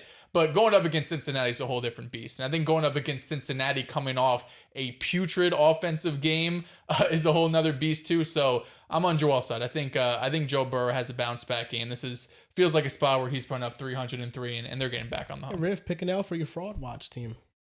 They were definitely on fraud watch, and they need to bounce back. I don't think they will. But I think Joe Burrow would have a good game, though. I think this 100%. Jaguars defense, still a little bit to be desired. You know, Carolina's offense, still young, still trying to figure things out. I think Travis Hunter versus T. Higgins and Jamar. They said Travis is playing more defensive snaps this week. And I believe it. I think he has to this week. I think last week, not to say the thing is, though, he probably starts to play offense. No, they're going to put up points. Yeah, he's going to have to put up both. But I think this week you need him more for defense because you were playing probably the best wide receiving duo in football. I think Joe Burrow typically doesn't play well against the Browns. That's just been the Bengals' nature. Jaguars, a little bit less of a talented defense. I can see a shootout. I can see a really good offensive game. I'm going to go with the Jaguars here on this upset, though. I think Trevor Lawrence is going to be able to have a really good game. I think BTJ would get a little bit more involved in this game. I think Travis Hunter's going to have a good game. I think Josh Allen could have a big impact on that offensive line. I think the defense of the Jaguars isn't terrible, but at the same time, I think they should be able to make a little bit more plays than the Bengals defense. So I'm going to go with the Jaguars. And now with that, we're going to go on to this next game, and then we're going to take a quick break in the podcast. God, I have to pee. The 49ers versus the Saints. I'm not picking the Saints. I love that we're going into a break after this because even though Purdy may not play, I'm not picking the Saints. Legend multiple weeks. Yeah, that gave me a stomach ache. Yeah. Kittle's for sure out. Mac Jones. I'm moved. Can I tell you, I'm excited. I'm low-key excited too. I'm moved. Shanahan gets to see his guy in the offense. I'm moved. Mac ain't bad. No. Mac is better than the Saints quarterback. Can I tell you what's interesting about that? I wanted to bring up Mac Jones' name in the last segment or the last game with the Jaguars and the Bengals because BTJ in the second half of the season had Mac Jones as his quarterback. Where did we all say BTJ's a superstar, top 10 wide receiver when Mac Jones was his quarterback? He put up the crazy counting stats. And again, Trevor Lawrence clears Mac Jones. There's absolutely no reason why Trevor Lawrence should not have success with one of the most talented young wide receivers in the game. Now, in this game, Shanahan gets his guy, of course, which was rumored that he wanted to take him third overall instead of Joel's guy, Trey Lance. Never got a fair shot. I'm excited to see, especially because the Saints put together a decent showing against the Cardinals. I say decent where they had a chance to tie the game in the last seconds where I thought Rattler played an okay game. Yeah, for sure. Shout out to Juwan Johnson. He had himself a good ball game. He was pretty hard on himself saying that he needed to come down with that catch. It's a tough grab, especially for a tight end to make. But I get it. You're the team's leading receiver in the game. Chris Olave is their best option, but Juwan's not a slouch by any stretch of the imagination. I'm going to go with the Niners. I'm excited to see Mac Jones for the first time maybe ever in my life.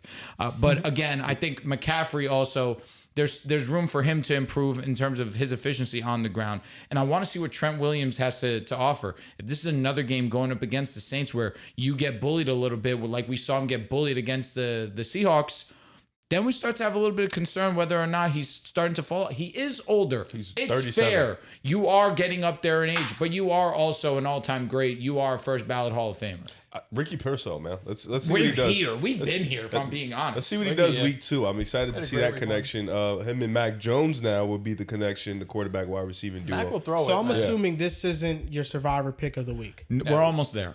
Not mine. Okay, because you said the Saints, whoever they play, is going to be your survivor Did I say that? every week. Yeah. That's hilarious, honestly. I think if Brock Purdy was playing, though, he probably would have made it his pick. It would have been much easier to take them if Brock Purdy was playing. There is one game that is just a slightly bit more obvious. Okay. Are we all going with the 49ers here? I'm going with the Niners. Yeah. I think Mac is good enough to get this W. This is where the Niners' easy schedule comes into play because Brock Purdy, they said, is going to miss multiple weeks. This is where you feel lucky. You got away with one in week 1. You got the Saints in week 2. If you can survive a couple of these games and just be 500 for the time he comes back, you live with it. And with that being said, we are going to head into break and we'll be back for the second half of NFL Pick'em. Welcome back to the second half of the show. NFL Pick'em week 2. Shout out to those Jets, man. They're doing something special this year. Shout with out that to offensive them line. fucking Armin Jets. Membu. Shout out. Yes, sir, baby. Olufashanu. Bro's getting hard. But we're Membu over Tyler Warren. You're cool with it still? Yeah. Okay. Fuck yeah. He's Yeah, the number one was graded historic. tackle. Membu was Warren was number really one good. graded. So you're saying Membu's on his way to Canton? He Yeah. just started? Listen, he's on pace. Yeah, I mean, I'm not going to Great Sauce start. Gardner bounce back season. Sauce to back the to sauce. haters. To the haters, but not to the ball knowers. I knew he was great. Listen, I hold, when you're the best in the game, allegedly, I hold you to the standard of the best in the game. Falling off to number 9 or number 10 is not good enough. He doesn't like when top 3 players fall to I 10. genuinely hate He it. does not like it. He's I very keep critical. the same energy because when you are great, you don't want to be treated like you're good. Mm. You know what I mean? Sure. This next game we're going to talk about the Rams versus Titans. Survivor pick. Shout out to. Give me the Rams. Easy money, cash money. The Rams are going to make it absolute living hell for Cam Ward. Cam Ward had a better game than what it seemed against my Broncos. Receivers didn't help him. And the Broncos defense was incredible, beautiful, best of the week by far. Nick Bonito, defensive player of the year on the way. Glad we paid him. However, what the Rams defensive line did to the Texans offensive line last week was what we anticipated. And they really dominated this game because the Rams offense had its moments. Don't get me wrong. Puka Nacua had a great game considering the defense that they were going up against in the Houston Texans. And Devontae Adams looked really great against one of the best in the league in Derek Stingley, who was in his own right dealing with some injuries throughout the game. But this should be a walk in the park for the Rams. And honestly, I'm starting to feel like I did in 2021. The Rams really might be the team to beat. On both sides. I get the Ravens. The Ravens are definitely still my team in the AFC.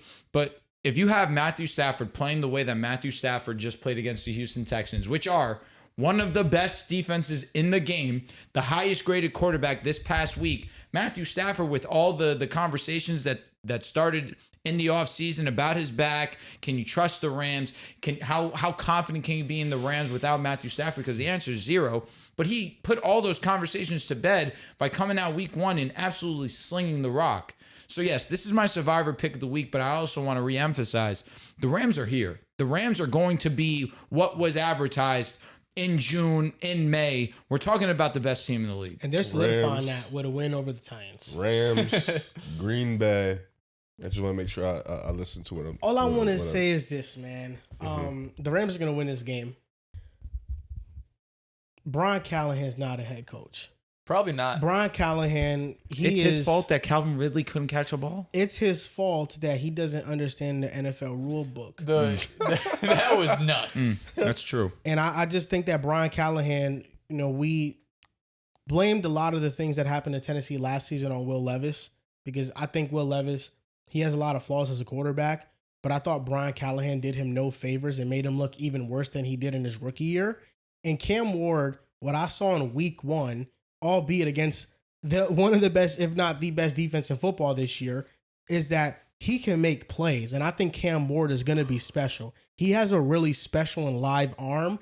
I just can't trust this current iteration of the Titans coaching staff to unlock it or make it easier on him.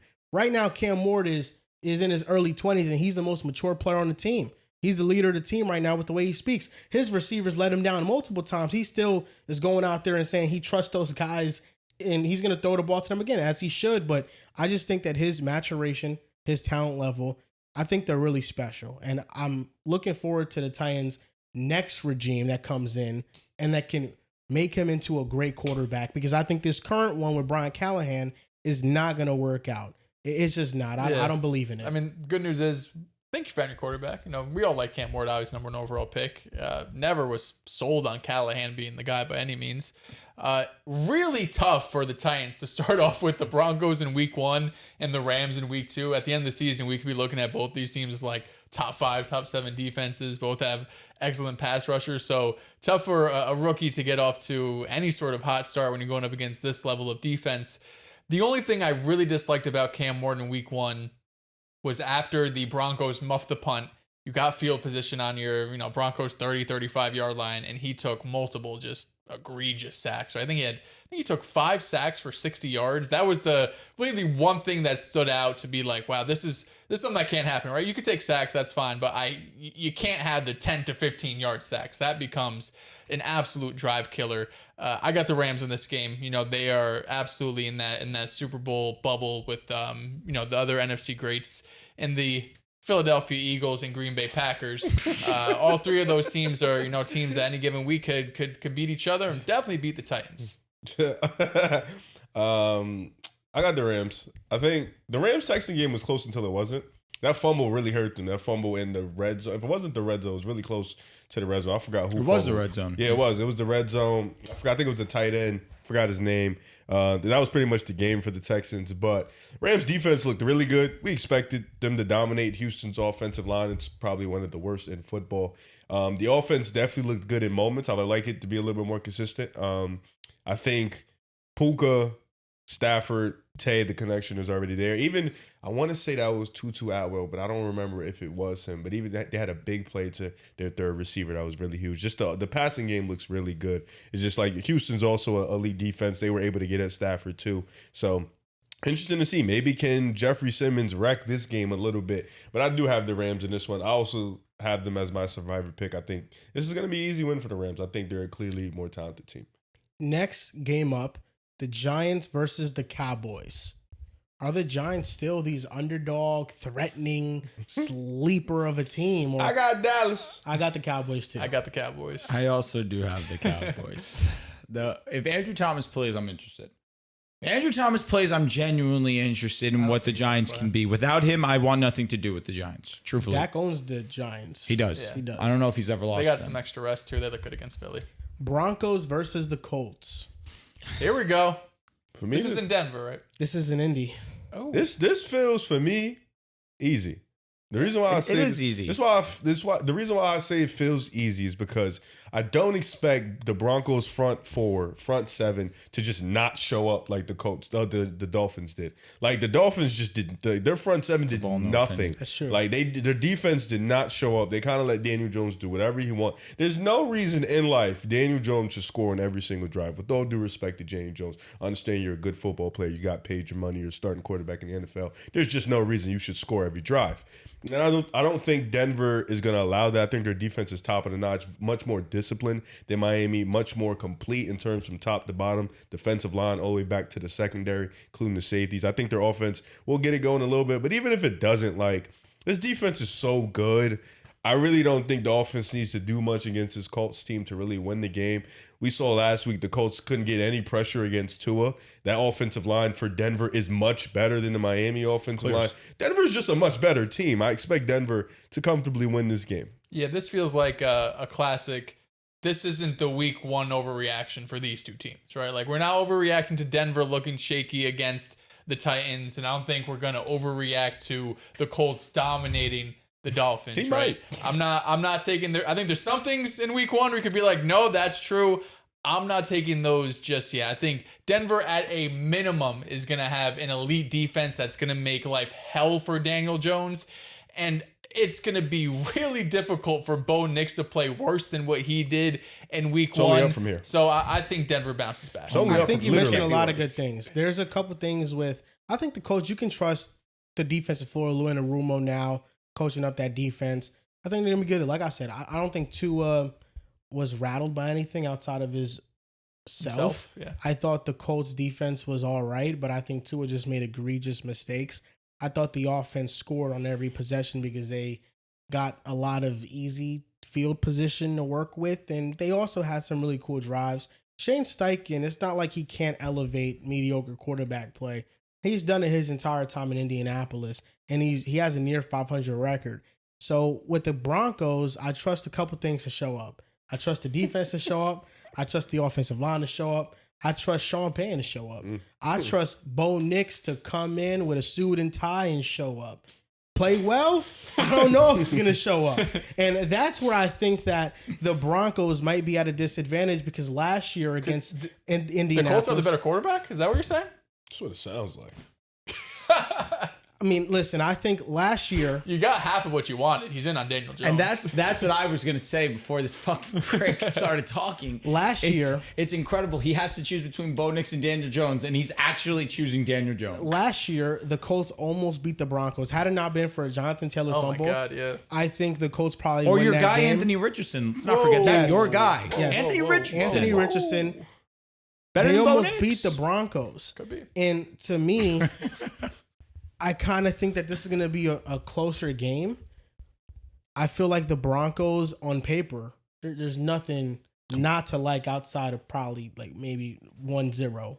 But It's our record. I do believe that the Broncos defense can propel them to a victory. I'm not sold on the Colts offensive performance against Miami. But if this game Bo Nix comes out and struggles again, we got to have some conversations. So question. If Bo Nix plays well, are you going to hit us with the it's just the Colts? No, if Bo Nix plays well, it's a good bounce back after the Titans game. And I'm going to get up and I'm going to tell you to fucking suck on it. Yeah, it would be a great bounce back for him. Okay, I'm just making sure. Last year he was awful against Indy. Yeah. He was awful in the first 2 quarters.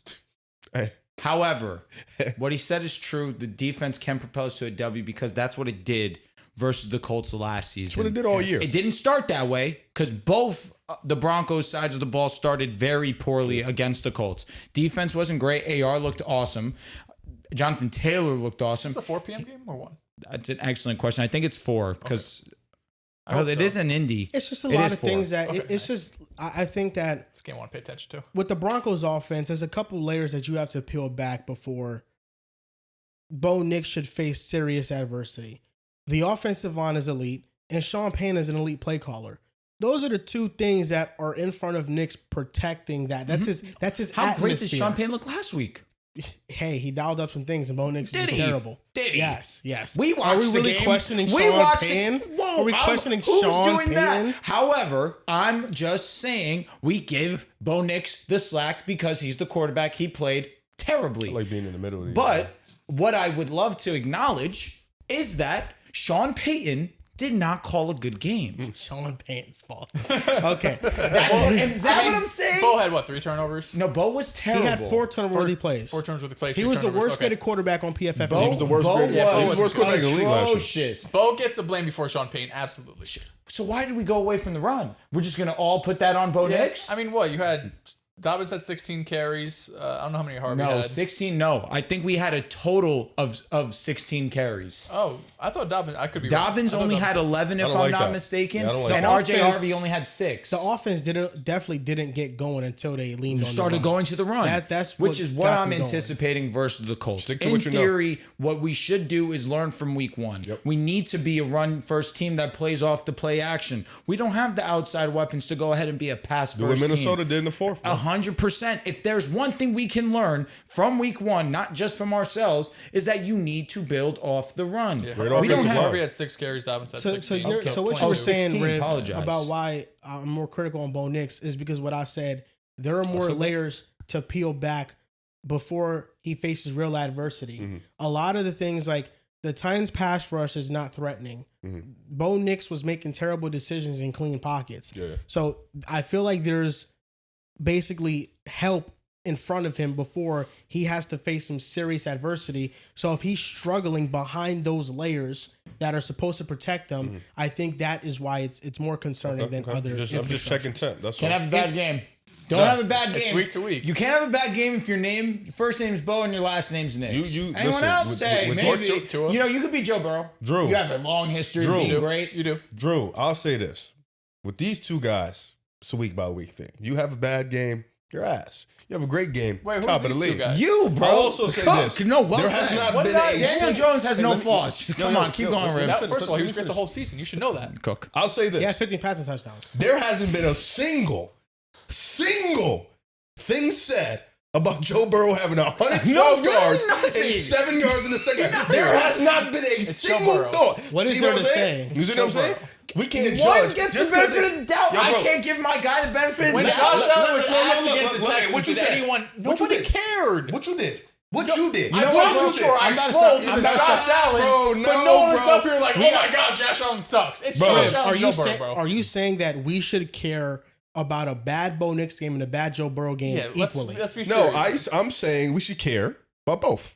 We should not care about Joe Burrow having a bad game. Or we don't care about either. It's just say it's a bad game. Let's There's get it off. some quarterbacks that you should care more about. Of course, I agree. I'm not Week 1? freaking out about Bo Nix. Week 1? That's by any means. Like, I'm not this week freaking out. ain't- All right, I'm So not you know freaking what? out Let's by do Bo that. on any means. Drake May, bust. He's on bust We watch. didn't say shit He's about on that bust either. watch. We didn't talk about Drake May at all. We can talk about Drake We talked May. about We the can- Patriots. we We can talked talk about the about Patriots the kind of Patriots. gapped into the Damn Raiders. thing about Drake But May, Drake man. May kind of just I'm starting to maneuvered see through it. the conversation. Let's talk about I'm Drake starting to see May. it. I'm starting to see it. Hold on. We Nix went is so past the white. Patriots game. We went past the Patriots game. Yeah, nothing was said. Y'all could Nothing have was been said. smart. All you Because said, you know what? yo, I'm the bigger man. I try to lead by example. I'll let you guys We're have fair. a week. We're fair. I try I to didn't let you say have a anything week negative of looking about like Bo. absolute men. We are All I fair. said about Bo is he can't play worse. No, agreed. I'm just talking That's out all I loud. said. I'm just talking out loud because you're a huge Drake May guy. You're a huge Patriots guy. Yo, bro. You think they're making the playoffs? I don't know about a fair. Patriots guy.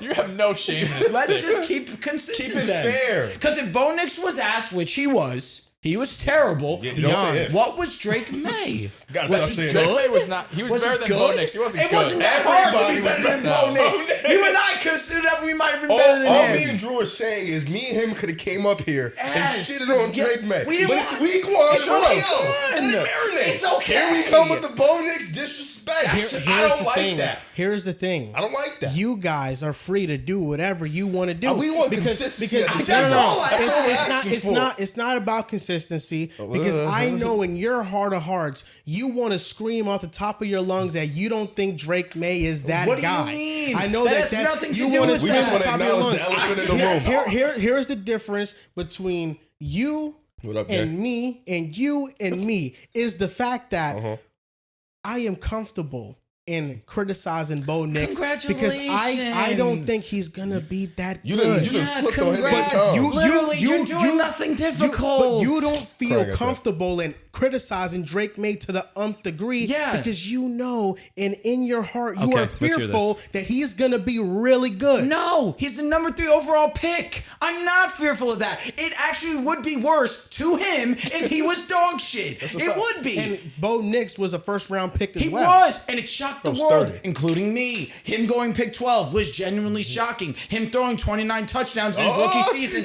was genuinely shocking. Him making the playoffs his rookie season was genuinely Actually, did Zach shocking. Wilson do it?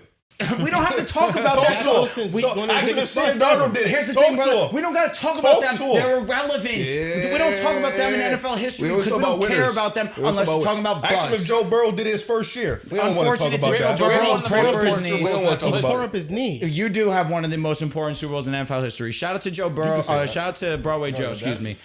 It'd be more disappointing pissing me off. if Drake was bad than Bo Nix was This bad. isn't about what is more disappointing or what is not. I think that you right now believe that Drake May is not playing that well. Oh, he hasn't. And if you but wanted, it's also bigger than him. and if you wanted to hyper criticize him, you could have, but you know that his rookie year, when the stats were 15 touchdowns and 10 picks, he was playing with absolute dog shit Still around is. him. And he wasn't playing with as much help as Bo Nix, and Drake May with the same amount of help as Bo Nix will look much better because There's he's a a chance of better that. player. Yeah, he should be. I don't like hypotheticals. I'm looking should at be. all these quarterbacks that are coming into their second season, and out of all of them, Bo Nix is last. Interesting, because Caleb was dog shit He's yesterday. still better than Bo. If that's the case, I'm fine with that. He's the number 1 overall pick. should be better. He's He a should be. generational prospect. He played He's awful. getting called Baby Mahomes. He barely has done He's anything not in the Baby league. Mahomes. I agree with you wholeheartedly. Nobody's Mahomes. No, okay. Yeah, all right, yeah, we can move on. Okay. Move on. Don't say Here's his the name. difference. I give benefit of the doubt. Drake May doesn't have much to help. I've been saying that in the offseason. I said slow your roll on the Patriots. They're not there yet. It's your guys' fault if you want to overrate the Patriots because now I have to put expectation on Drake. The Broncos were supposed to be the worst team in the league last year. We made the playoffs. Talk to him. Yes, the Talk to defense him. took a leap, and it was number 2 in the league in And EPA Bo per play. Nix talk to was him. number 2 all time in Russell, passing him and Russell touchdowns. Wilson had a similar offensive Oh season. my God! Wait, what'd you Don't say? bring him up. Russell Wilson and no. Bo Nix had a If you similar look If you offensive look at the season. numbers, yeah. He was even Bone was better than Russ in any year that he was a Denver Bronco. Like, for easily, the he didn't take sacks. That's better- number 1. Our offensive line was the exact same. It was the exact Yes, same. he's better at avoiding sacks than Russell Wilson. There's no doubt.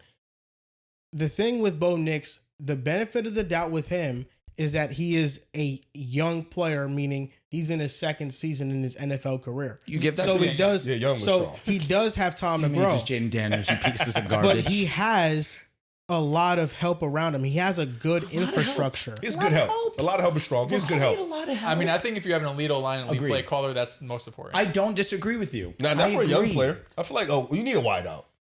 I think wideout would be third. on that list. Okay, I can level with you. Young player needs to wide up. Level too, but I think I would rather have Jamar than an elite offensive line. I don't even want to go that far. I would rather have Jamar and have like a subpar offensive line. And here's the thing: if JJ McCarthy had lost that game against the Bears, we were ready. We're talking about JJ McCarthy. But he turned it around entire and was like elite. Like they were the second half of that fourth game. Quarter, we can knock away everything. I'm looking at JJ. I'm like, wow, this is what I thought. This is what I expected. If Drake May played the Titans and had 4 turnover-worthy players, we're talking about that as well.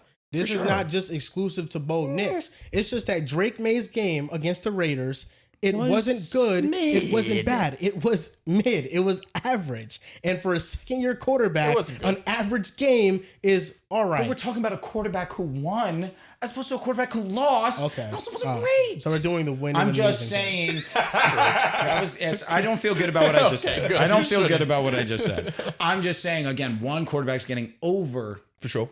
Communicated about. For winning, we're talking about the guy who won. Facts. We're talking about him more than anyone. When it comes to him on Bo Nix, you have to take everything with a grain of salt. He's gone back and forth about Bo Nix more than I can remember. That's why it kills me. I just want him. It's either like, I could see it's like that side piece where you don't know if you don't really want to leave it. I think he stamped his side on Bo. I think it's settled now. It's settled now. It's known. But here's the thing with me too. How often and consistent have I been with Bo Nix? You're the most consistent man I know, bro. We can't go back to what I said about what I thought his ceiling could be. And it would actually, at this point, hurt me because I see what Jared Goff actually is. Jared Goff and Ben Johnson. That's what you want. Well, exactly. Bo Nix is Jared Goff. That's a victory. Yeah. And I said that. That is a Jared major. Goff was a top 5 pick. Jared Goff with Ben Johnson, that being his ceiling, I would That's a lottery ticket. I mean, that's the most efficient offense. My lottery ticket was last year when he threw 29 touchdowns his rookie season. Bo Nix more athletic, bro. He can way move. More athletic. He's more athletic. Way I'm thinking like Jared Goff ability with a little swag to it. Do you know what I wish more than anything? A little swag. What I wish more than anything, we can move on. We never traded Jerry Jeudy. We need a guy that can win on the intermediate. That's a wide out. Would he have been Jerry Jeudy in Denver? Yes. I think with Bo Nix. With Sean Payton. Yeah. Okay. I would have, a lot more like, you didn't give him a was. year with Sean Payton? Are you kidding me? Because they won't extend him, I'm assuming. He was due for Sean contract. Payton We did have a year. We did have a year with him. Sean Payton got ultimate say. He's basically Russ. okay. Yeah, now. with Russ. Hate to see that, man. You really do. But okay, we're all taking the Broncos. Clean sweep Broncos. At Go this Denver. Table. Would it shock you? Let me just ask that question, then we can move on. Would it shock you if the Colts won? The Colts played us well last year. It would be, it'd be surprising. It'd be shock. It'd be surprising. Just a little bit. I'll be honest. After last week, would I be surprised? No, I wouldn't. I wouldn't be surprised. It would be surprising. I'd be a little surprised. We look not great. You're definitely week. looking at Denver a little sideways if they lose this game. Okay, that's true. Yeah, I'll give you the grace. Week 1. We should win. Bo Nix is back. Rocket strapped to his back. No, I'm telling you right now, Joel, look me in the eyes when I say this. Put my boy in the eye, you better pray to the good Lord. He doesn't have 3 passing plays touchdowns. bad. No, you better hope he plays bad. No. You better hope he plays bad because if he plays good, how well does he play? You tell me what's good to you because you like to vary and move the line. He's gonna be top 10 in EPA. If that's the bar, it's top 10 in EPA. We love EPA. No stats. No stats. No raw stats. No raw stats. We love EPA. After Tua threw for 6 touchdowns against the Ravens week 2, there's no great mid-quarterback performance that can move me as much as that. I respect the hell out of that answer. That performance was all time. He just gave him like the ultimate out for the rest of the time. It's if Joel. 6 touchdowns, 400 yards, and a comeback win ain't doing it. If Tua did that and I still was like, still not. He basically just said, "Bro, don't waste your breath." Well, after that season following, he led the league in yards. You know he don't care. I'm just saying. It really did not matter. He don't care. It really did not matter. Jordan loves making a career off beating the Dallas Cowboys. That's what we're doing. Your career, you love Jordan Love. I do like him. I do Man, like you him. gotta But we talk about a top 10 quarterback for making a career off the Dallas Cowboys. You didn't have to put him in the top 10. I didn't. I think he is. He's talented, but maybe it's the Dallas Cowboys. Maybe we gotta stop saying my talent, brain. and maybe we need to see it. You know what I'm saying? That's all. Because maybe I need to fall off Jordan Love. Maybe I just need to be a fucking hater. Maybe let's start being real with yourself. Do it. I don't want to do it. I happily be the only one Jordan Love ride for Damn Jordan it. Love. Shit. There you go. Let's go green.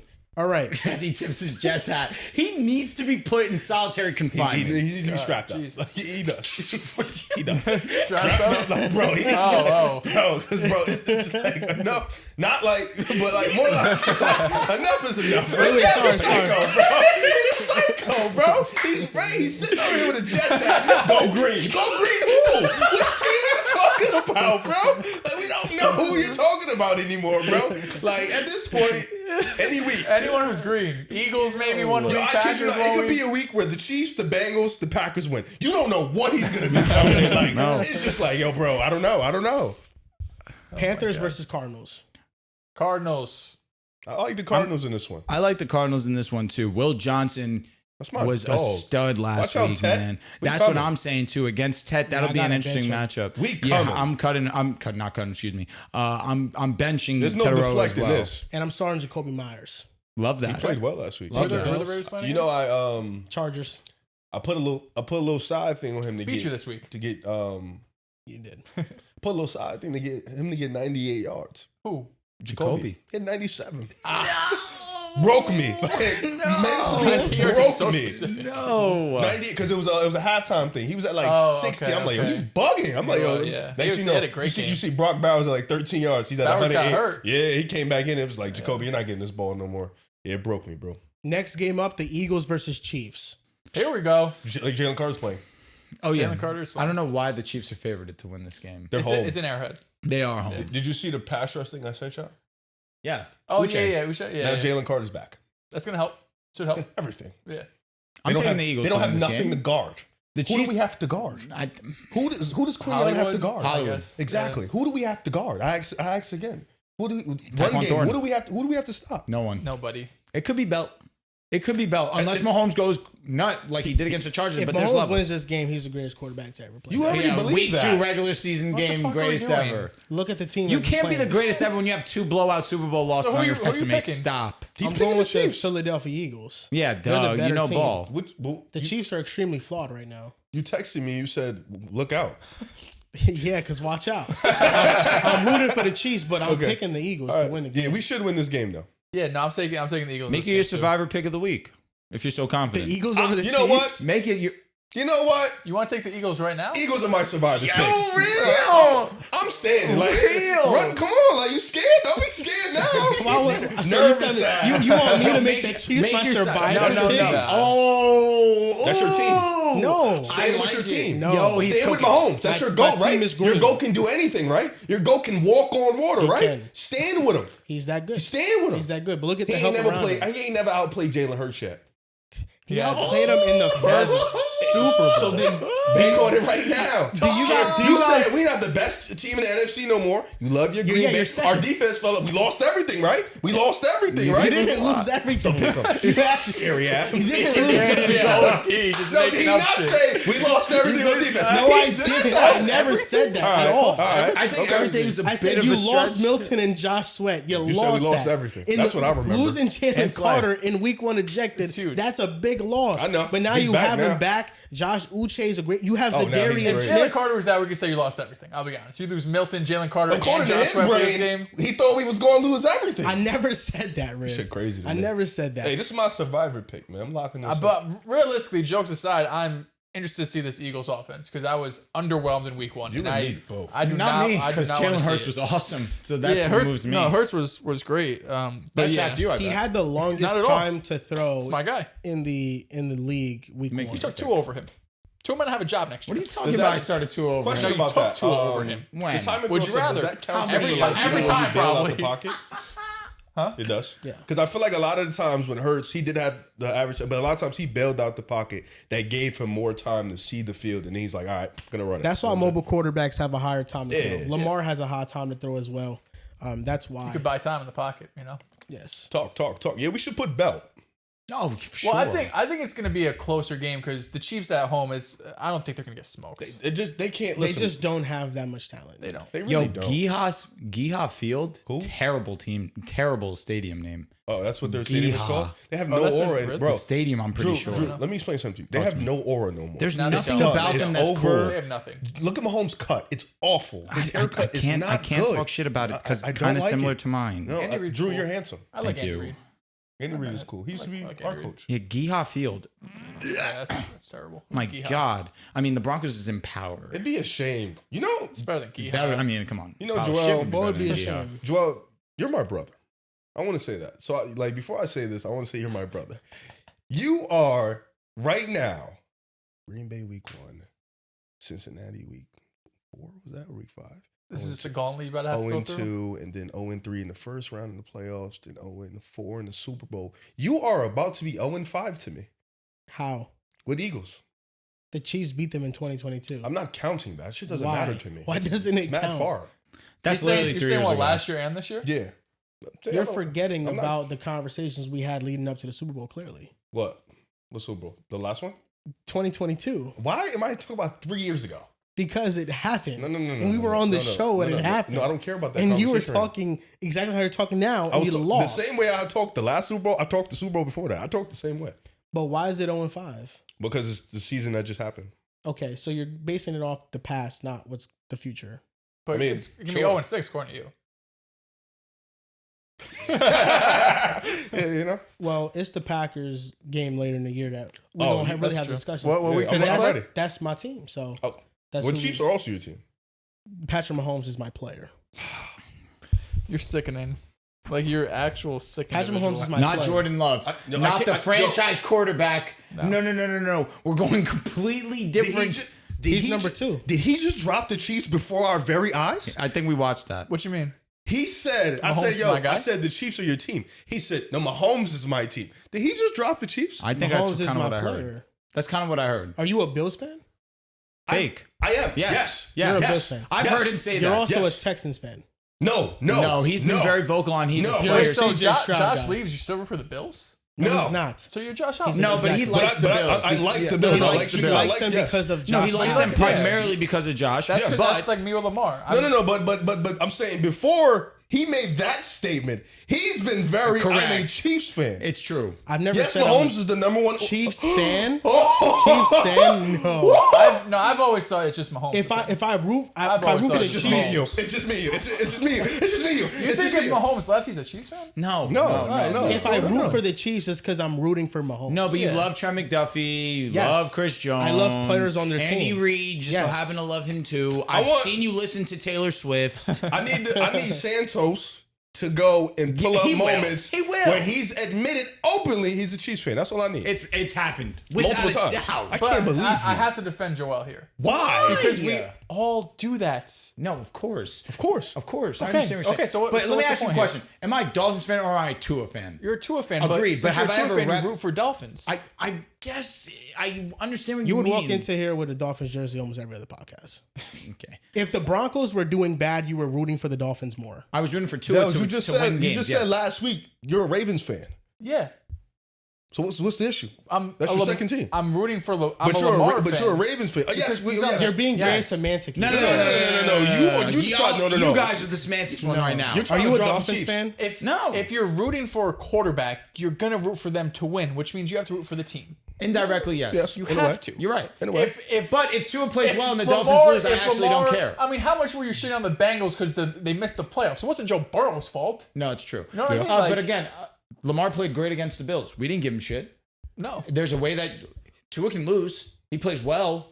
It's lit. He doesn't More get shit, often yeah. than not, the Dolphins lose. Unfortunately, Tua plays like shit. That's why I didn't really care that the Ravens lost because Lamar played great. oh, you know I what cared mean? when the Bills lost. But that's why it can be you root for the player. You don't have to be a fan of the team. Like when- I love Tua. In a perfect world, Tua can lose and he plays great. And I'm okay because that's kind of the story of Dan Marino. It's Yeah. kind of the story of some great quarterbacks that never won. In the regular season, that's fine. Just Tua's not them. In the playoffs, that's when it hurts. I mean, you know what listen, Yeah, I I understand root for what Garrett you're saying. I mean, Wilson, the Niners Sauce lose, I don't Gardner, care. Armin Stop Membu, talking about the Olu Jets. You're Fashanu, banned. Quentin You're Williams, banned. Jermaine Johnson, Stop. Will Do you see the McDonald. tweet? This is what you defend. He's a bad Quincy man. Williams You're is a bad great guy. linebacker. You're a I bad can't guy. defend everything.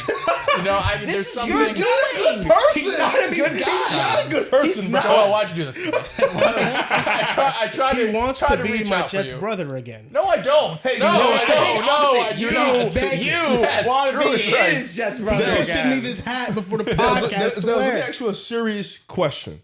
In your room, what poster is up?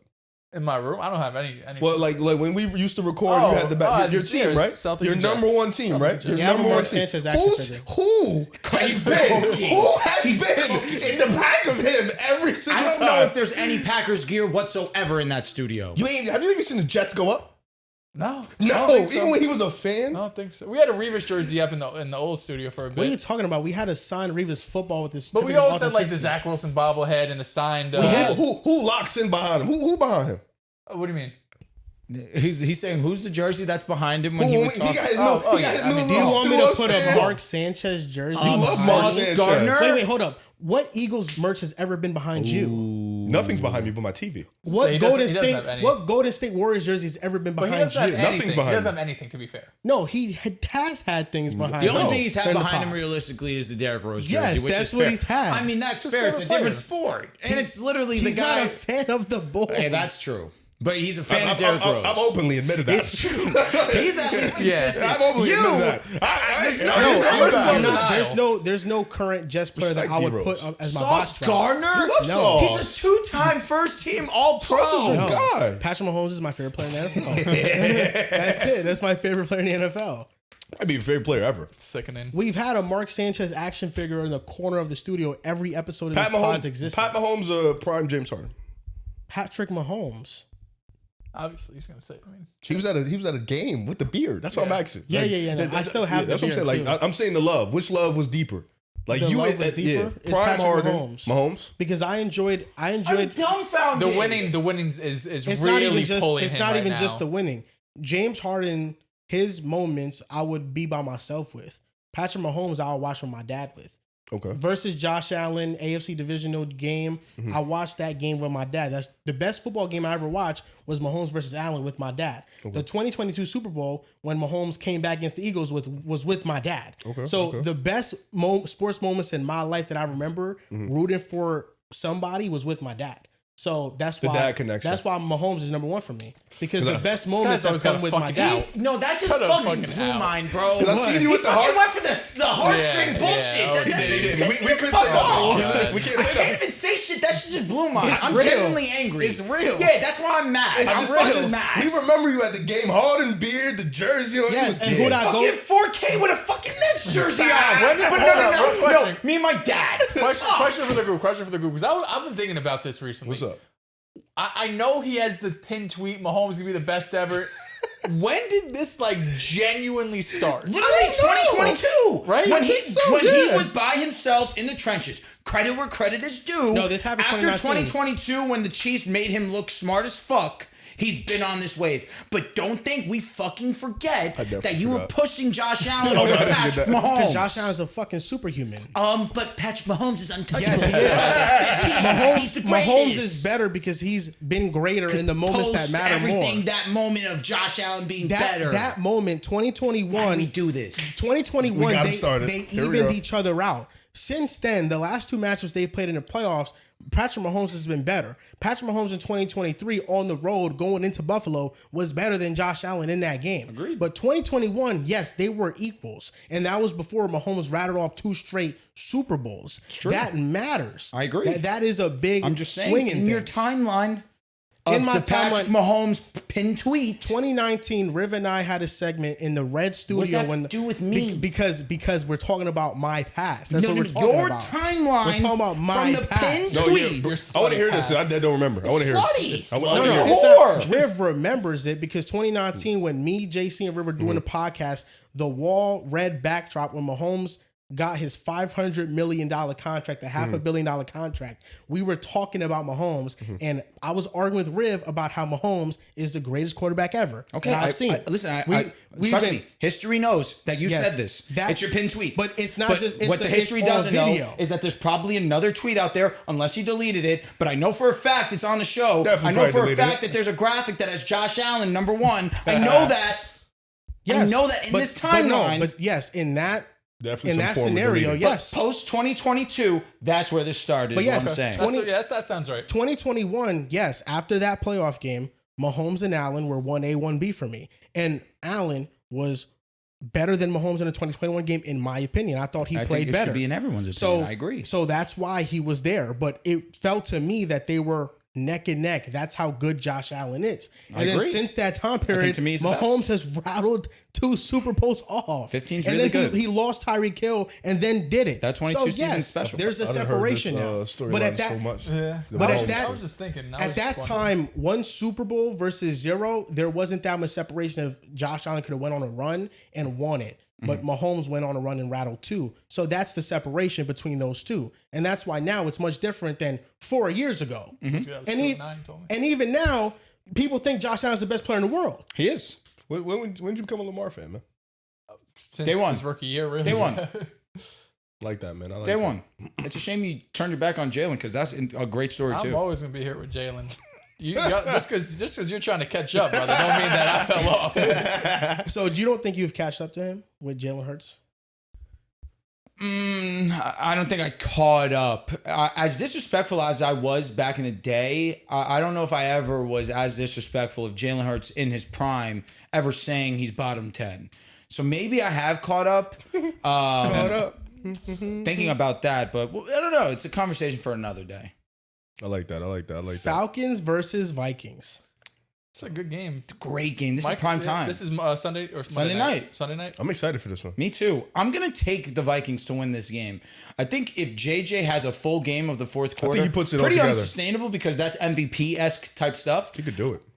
He really can, man. He's going to put a good four quarters together. I think what you saw from JJ is what we saw in that game versus Alabama on his way to winning a national championship. You have a whole entire game essentially of giving the ball to Blake Corum, allowing the run to really be dominant, not really being a part of the game plan. But now it's your numbers being called. You need to step up to the plate in order for us to go ahead and win this game. And then you have the game winning, the drive. I guess it ended up being game winning because Alabama didn't score. Defense did a great job of holding. But then you have the game winning drive where he's getting outside the pocket, extending plays, making great throws. That was the poise and the confidence that we saw from JJ against the Bears. And if you have that moment where you already have a primetime game, you already have a moment where you struggled, but you bounced back and you were electric, excellent.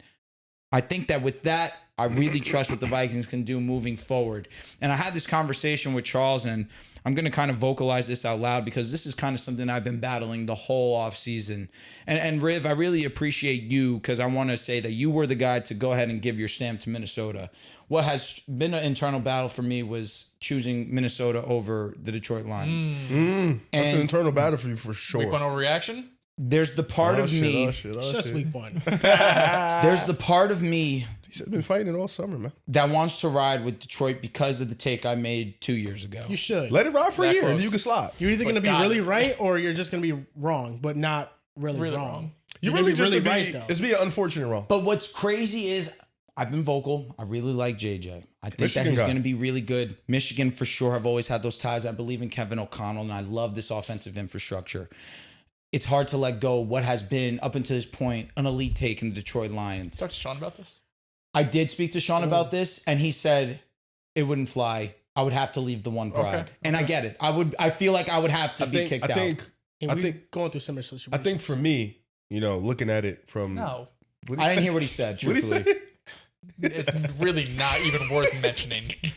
I think I said we're going through similar situations. So far. So different. It's not even worth talking It's about. similar in the way where it's the most similar. It's similar in the way where you have to put your heart aside and go with your brain. No, what he's Yes. doing isn't even a tenth of as bad as what you have done. he has an emotional attachment to this Lions take, but he's using his logic. It's a take. Yes. A take is way different than a goddamn fandom. It was You know what it it was is, bro? tougher for me. I think, bro, real spill. Yeah, I need this. You got to look at it in the sense where, like me being the Minnesota guy now, like having my ties there when Jet's there. Y'all know how I feel about Jet, how I feel about Jordan Addison, For sure. and now me being a JJ McCarthy guy.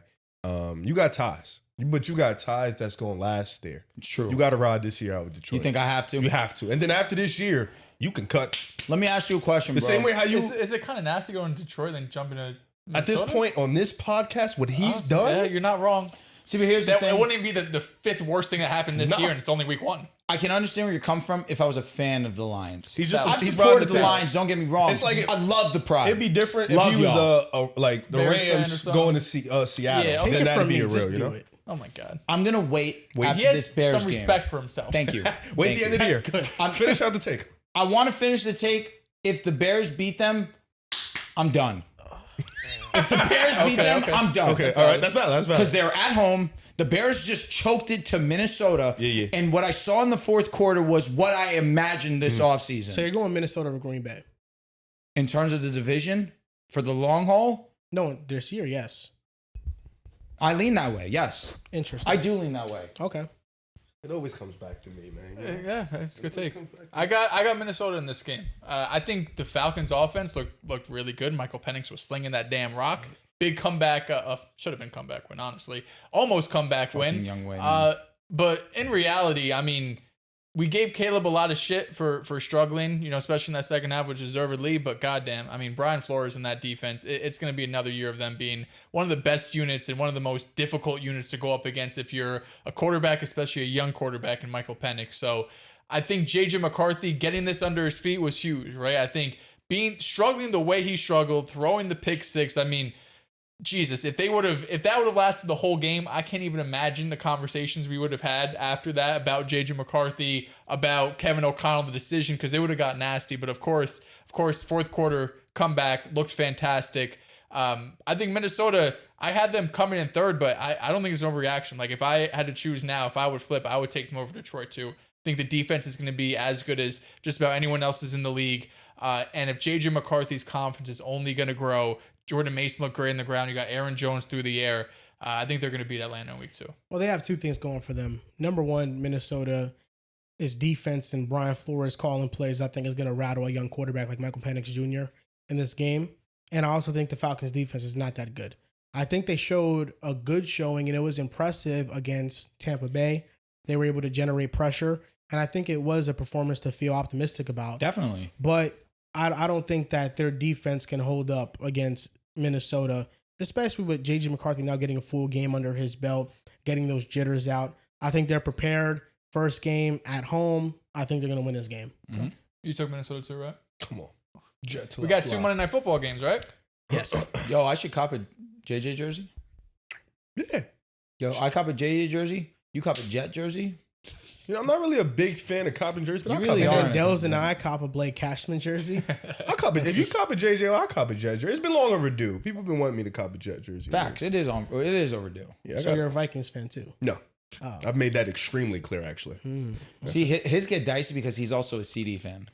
Yeah, he's an Eagles fan that's favorite players in Dallas But you hear me openly I root know. for Dallas' I know. downfall. I But I know. need CD to get Absolutely. 150. Yeah. Always. He would trade AJ Brown for CD Lamb And he's straight a up beat. right now. And you're not a So Niners. insane. You're a Purdy fan, not a Niners fan. No, I'm He pretty tells me fan. all the time. Every time he boots up Madden, AJ Brown 4 first for Jettis. Like that just seems insane. Because we should have had him instead of trading for him. So why don't you just trade Jahan Dotson? I can't, bro. Not enough trade value. This shit doesn't even move the bar, Shit's red. bro. Like, And Jalen Next- Rieger actually just got cut from the Chargers. shocker. Damn. Yeah. shocker. Next game up, the Buccaneers versus the Texans. Is this one of the Monday night games? Yes, this is the first. Texans are at home. Ooh.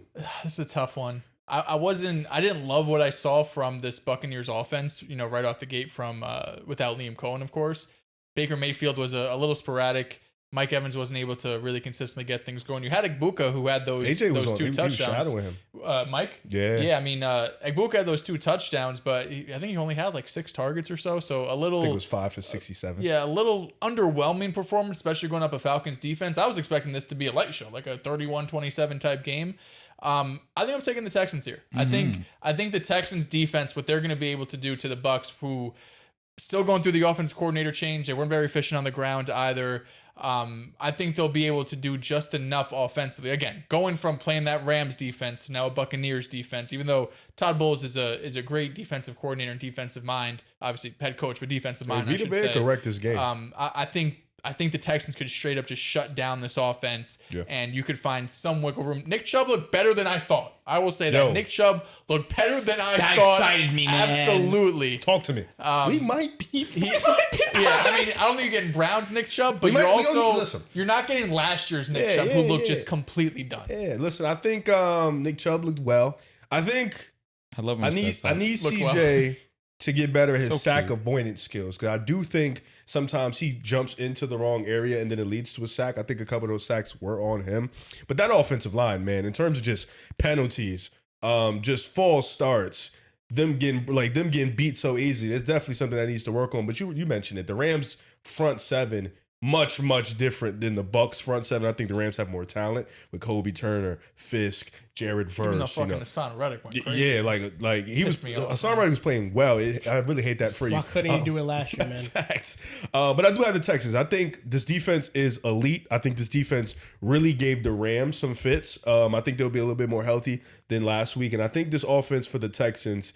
You saw some good things. Nico Collins was, double coverage and put in the box, but you saw guys like Hutchinson, guys like Higgins being able to make some plays. And I think that shows that they're not too Nico reliant, and I think they were last year. They have a couple guys that they can share the sugar with. So I got the Texans in this one. I'm taking the Texans too, man. I really like what I saw from that defense last week, albeit, again, Derek Stingley was not at 100%, and you're just going up against arguably the best receiving core in football. Probably the best offense in the game. Honestly, I don't hate that opinion, truthfully. That being said, I didn't love the consistency of the offense from the Buccaneers. I thought Bucky Irvin played an okay game. Still had his moments where he was a shifty, able to break tackles and make some out of nothing. But overall, the offense was a bit underwhelming, and I do give a lot of credit to what the Falcons did. It's just that there's levels to this, and the Texans are one of the best defenses in the league. They need a win here. Especially first game at home, you need to set a tone. You need to get back on track. CJ Stroud and company needs to look a lot better than what they did. I think that the pass rush for the Buccaneers is not strong enough for CJ to be as rattled, nowhere near than he was against the Los Angeles Rams. We understand that there's a strong tier difference there. But I just think that him and Nico need to get on the right track. Him and Jaden need to grow from that week one performance. And listen, work off the run. Continue to get Nick Chubb more involved in the offense. He was their best rusher by a decent amount, and he was pretty efficient with his opportunity. Continue to trust him. Continue to work the run game, but also continue to trust CJ Stroud and his ability to create something out of nothing. This Buccaneers defense isn't a world beater by any stretch of the imagination, but this defense by the Texans, we understand, is one of the best in the game. I think they get a bounce back here. The Texans are going to be at a disadvantage every game they play with how bad their offensive line is. It's true. It is one of the worst offensive lines in football. I think it could probably be the worst offensive line in football. If we're stacking up all the bad offensive lines, they might be number one. That's how bad it is. And the Buccaneers don't have the Texans' defensive line or the Rams' defensive line, but you have Yaya Diaby, you have Vita Vea, you have Kalaji Kancey. Hassan Reddick had 6 or 7 pressures his first game on the Buccaneers. He played really well. Like, their pass rush is more than good enough to control the game against Houston. Yeah. Exactly. I just think that the Texans defense is what is going to be their lifeline this entire season. And there's 2 things that Baker Mayfield, I think, struggles. He struggles with his decision-making. He was tied first in turnover plays last year, and he struggles with his pocket presence. He took 40 sacks last year in what was an elite offensive line in the Buccaneers. The Bucs don't have Tristan Wirfs. You're going up against one of the elite defensive lines in football, and you're going up against some great corners, so it's not going to be as easy as going up against Atlanta's secondary. So that's where I think the Texans have the advantage. So I'm going to go with them, but their offensive line is so putrid that it just makes calling plays for this offense almost impossible because they can't run the ball efficiently. They can't use play action because then CJ is turning his back to the defense and there's a fear of him getting hit. You are very limited with this offensive line unit, and they have to drop back and pass to win games. But then you risk CJ getting hit a lot, and you can't call longer developing concepts. There's a lot of things that are pigeonholing the Texans offense to being very one-dimensional, and it's very tough to play quarterback that way, which is why I sympathize with CJ Stroud, and I don't think that his numbers last year and maybe even this year are going to reflect the type of quarterback he is, because this is an impossible quarterback situation to be in. Can I also add that CJ Stroud is so good that he's screwing over the Texans? CJ Stroud was not supposed to be this great this soon. And I say that because their draft picks, albeit they did trade one of them away to get Will Anderson, which in turn has been an amazing decision by them. CJ Stroud has made his team a playoff team to the point where his draft picks haven't been as high. His team's draft pick hasn't been as high. And they can't put that capital towards putting a strong foundation in front of him on the offensive line. I also think that when you have a quarterback on a rookie deal, why aren't we doing everything possible to put the best offensive situation around him? We're trading them. We're trading Larry Tunsil. We're not having a backup plan for Joe Mixon, even though Nick Chubb looked good. I don't think it's a CJ problem. I think it's a Of course. That's really what I'm saying. But I'm kind of making light of a bad situation where CJ is just great. He's a great player, and he's been able to uplift. And I also look at this defense that's been a huge catalyst to that as well. Defense got some guys. It's true. They tried. They brought in some receivers. Yeah, they took. I was going to say, they took shots at receiver, Higgins, Noel in the drafts. They brought in Christian Kirk. He's been hurt. See, but I'm not talking about the outside guys because we didn't think Nico was going to be Nico until CJ showed up. Yeah. You understand? And Tank, CJ had vouched for him, but Tank was a day 2 player. Tank was good. Yeah, so it's yes, CJ has done a great job with the guys that are there that the Texans trusted to develop, and CJ did a great job of elevating them in his own right. But where's the offensive line? They got a rookie on it right now. Ariante Ursary. Yeah, he's a I think he's gonna be good, but they could have drafted him and kept Tunsil. Sure. I mean, they didn't have to trade Tunsil. They didn't have to. It was really a contract situation and a dispute. So that's why, I don't know, the Texans, they got to figure out the offensive line fast. Yeah. This year, though, is pretty much over in terms of solutions. Unless this is how he's going to have to play quarterback. It's going to have to happen next offseason, and they're going to have to invest a lot into the offensive line. I don't think an OC change was just enough. Are they not an O-line away from being title contenders, or am I crazy? I think they are. Yeah. If you're telling me that team has a strong offensive line with that defense. If you gave them the Broncos offensive line, are they not your favorite to win the whole thing? I ain't even asked for that either. I don't know but the favorite. They'll be up there. I mean, they're a contender. They're a contender. I don't know. I'm taking over like Bills and Ravens. And they gave the Chiefs a 1-score game last year with one of the worst. If you give them an offensive line, they're more talented than the Bills, but you still take They Josh. still, like, right now, this team doesn't, like, maybe Nick Chubb is, like, has a, revitalized his career, but still, like, is he going to look this good in, like, week 17? And then wide receiver 2. Beating the Browns in CJ's rookie year was impressive because he was a rookie. Beating Herbert in year 2 when nobody gave the Texans a chance was overly impressive. And they gave the Chiefs an amazing game. Yeah, it was a good game. That defense is legit. I don't know how many times I've said it this show alone. Nico Ryan, man. That's why the defense is set. Like the defense is elite. You don't really have to add much to it. You give CJ a line? Yeah. Dude, Nico goes back to us thinking he could be damn near the best receiver in the league if Jed and Jamar don't exist. He got to stay healthy too. That's fair. Yeah. That's fair. The last game is going to be the Chargers versus the Raiders. Good game. I got the Chargers in this one. This is going to be a good game. I think the Raiders showed in week 1 that they're going to be able to hang around. I think we all expect them to be competitive, but Chip Kelly's return to the NFL, Geno Smith over 300 yards. Genti wasn't efficient, but I think Ashton Genti, of course, is going to be fine. We saw Jacoby Myers used a ton. He had himself a good game. Brock Bowers got banged up. We'll see the status there. And then defensively, they were. It's hard to say, like Patriots offense, they don't have a ton of firepower there. Their quarterback is but good. Overall, I think you have to be at least encouraged with the defense, right? That Drake May didn't go crazy.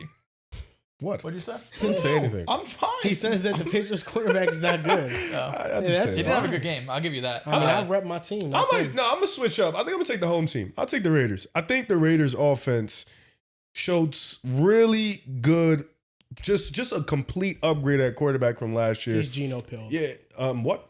I get it. You're Geno pilled. It does feel like everyone's in on the Chargers, everyone's in on Herbert, and then week 2 they call them the Raiders. It would be the most Charger thing in the world. I think the Raiders are just much better. Like, it's a complete difference to go from a backup to Geno Smith. You know what I'm saying? Like, you go from maybe the 50th best quarterback to like a top 15 quarterback. Yeah, okay. Sure, however you want to slice it, but it's an upgrade. It's a major upgrade. Brock Bowers, year 2. Jacoby Myers is really good. Max Crosby looks healthy. I think this team has some young depth on the defensive side of the football. They have Ashton Genti. I think they'll be able to run the ball. And the Chargers, although they did beat the Chiefs, I don't think we still don't know what their defense is because the Chiefs' offense, I feel like, is still a work in progress. They lost Xavier Worthy in the middle of the game. They really don't have a ton of offensive talent. And on top of that, the defensive line for the Kansas City Chiefs really couldn't get pressure. And Chris Jones is a part of that. I think Max Crosby is one of the best pass rushers in football. You know, I'm excited to see how he correct that game. You know, Joel is also a demon. But I think I'll take the home team in the Raiders. I think both of these teams are really talented. This is probably like a 60-40 split. I think the Chargers are probably the favorites, but I'm leaving the Raiders in the home team. I think the Chargers win this game, and I think that we see Omarion Hampton have a big part. I'm ready, in man. that. He's on my fantasy. The Raiders' rush defense, especially with the loss of Christian Wilkins and understanding that there's just not much talent outside of Max Crosby on that line, he should have himself a solid game. It needs to bounce back, especially, I'll give him some grace. The Chiefs' rush defense is one of the better in the league. All in all, Mahomes was Mahomes. I thought he played exceptional. And really, when he's just playing like that, you can't really stop him. But on the offensive side of the ball, I was really impressed from what I saw. I understand that Herbert is Herbert. Never doubted the talent of him. It's the guys around him that really excited me for this offense. Lad is good. He's really good, actually. But Keenan Allen bringing him in was a no-brainer decision. But in this game, I really think Omarion Hampton should leave his print on this game. He was used a lot in that game versus the Chiefs.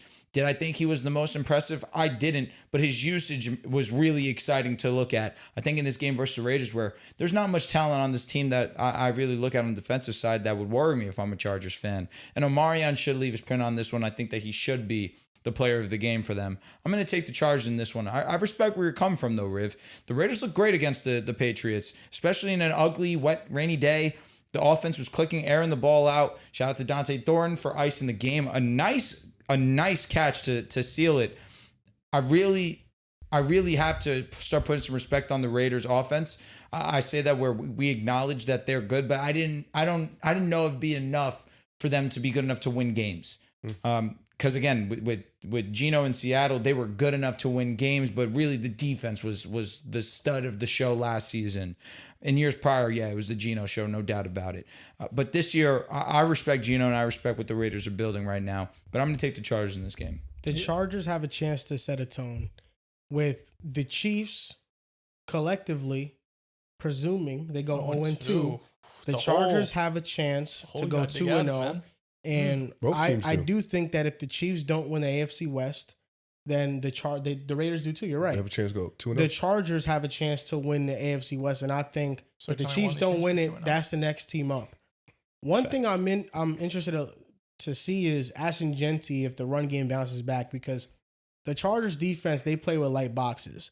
They're not going to stack the box. They usually have one nose tackle in there to kind of stuff up the middle, and then their linebackers, they kind of collapse on the gaps. But they are susceptible to being ran on because of that, because they play light.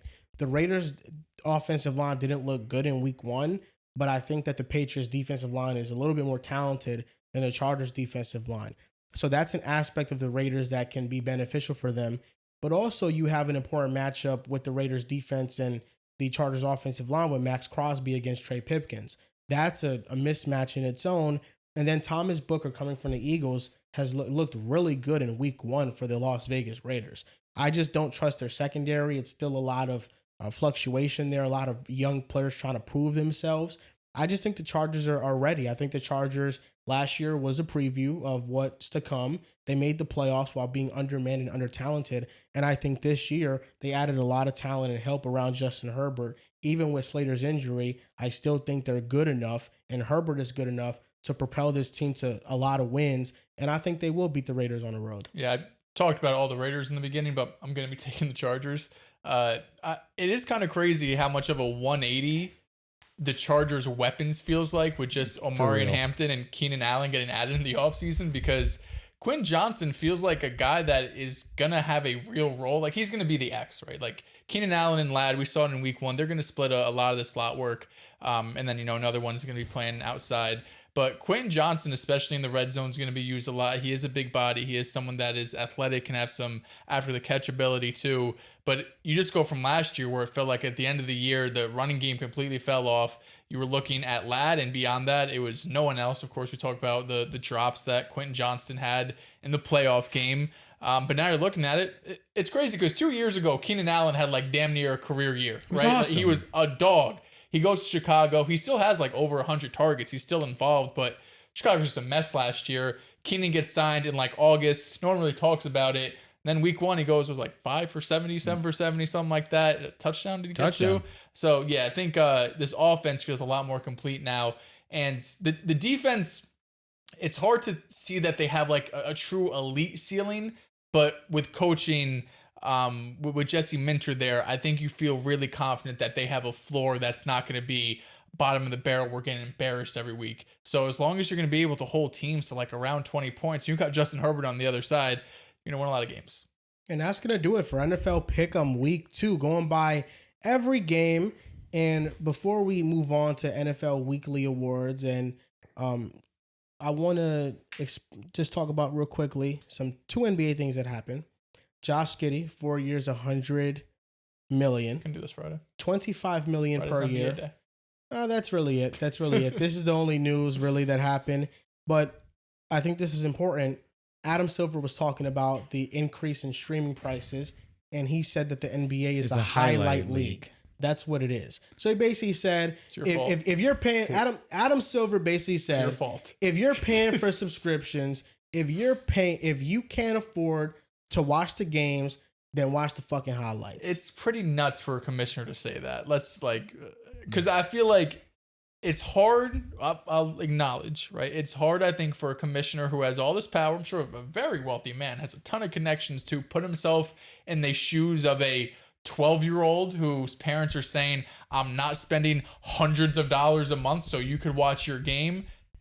It's hard to understand as a grown man to do that, but I think you need to have some self-awareness that, sure, you might be pissed at illegal streaming sites because you're not getting the revenue, but a lot of the people that are impacted, it's out of their control, right? Like, it's people who can't afford it because League Pass is expensive as shit, or it's kids, right? I mean, how many kids these days, especially, that you grow up in New York, but your favorite player is James Harden, your favorite player is LeBron James, and you're not getting those games unless they're on, primetime television. And you gotta pay to watch games over here. Like, it's still expensive. Like, you gotta think League Pass sometimes don't even work. MSG is $30 a month. Yeah, it's not like Knicks games or Nets games are on ABC and then everyone just gets it. Yeah, like League Pass don't even work sometimes. Sometimes NBA.com does not work. YouTube TV is already expensive, and then you add on the League Pass. Like, they make it hard to watch. It's we have to do it because it's a job, but it's expensive to watch the NBA now. I think I want to assume Adam Silver watched me say Jalen Green has the highlight tape of Michael Jordan. So I'm gonna accept responsibility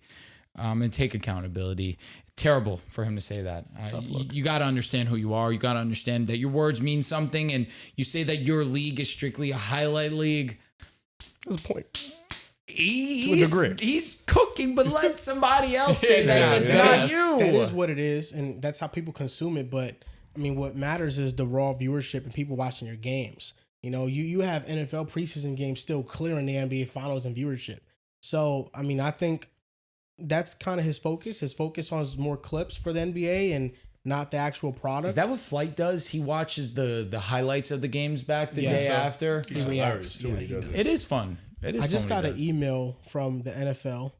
Jets Goblin Green or Gotham Green merch available. They dropped new merch, yeah. You should. I wasn't very moved. Haven't gotten a chance to do it yet. You have it right now. Sorry. Yeah, it's only a couple buttons, probably.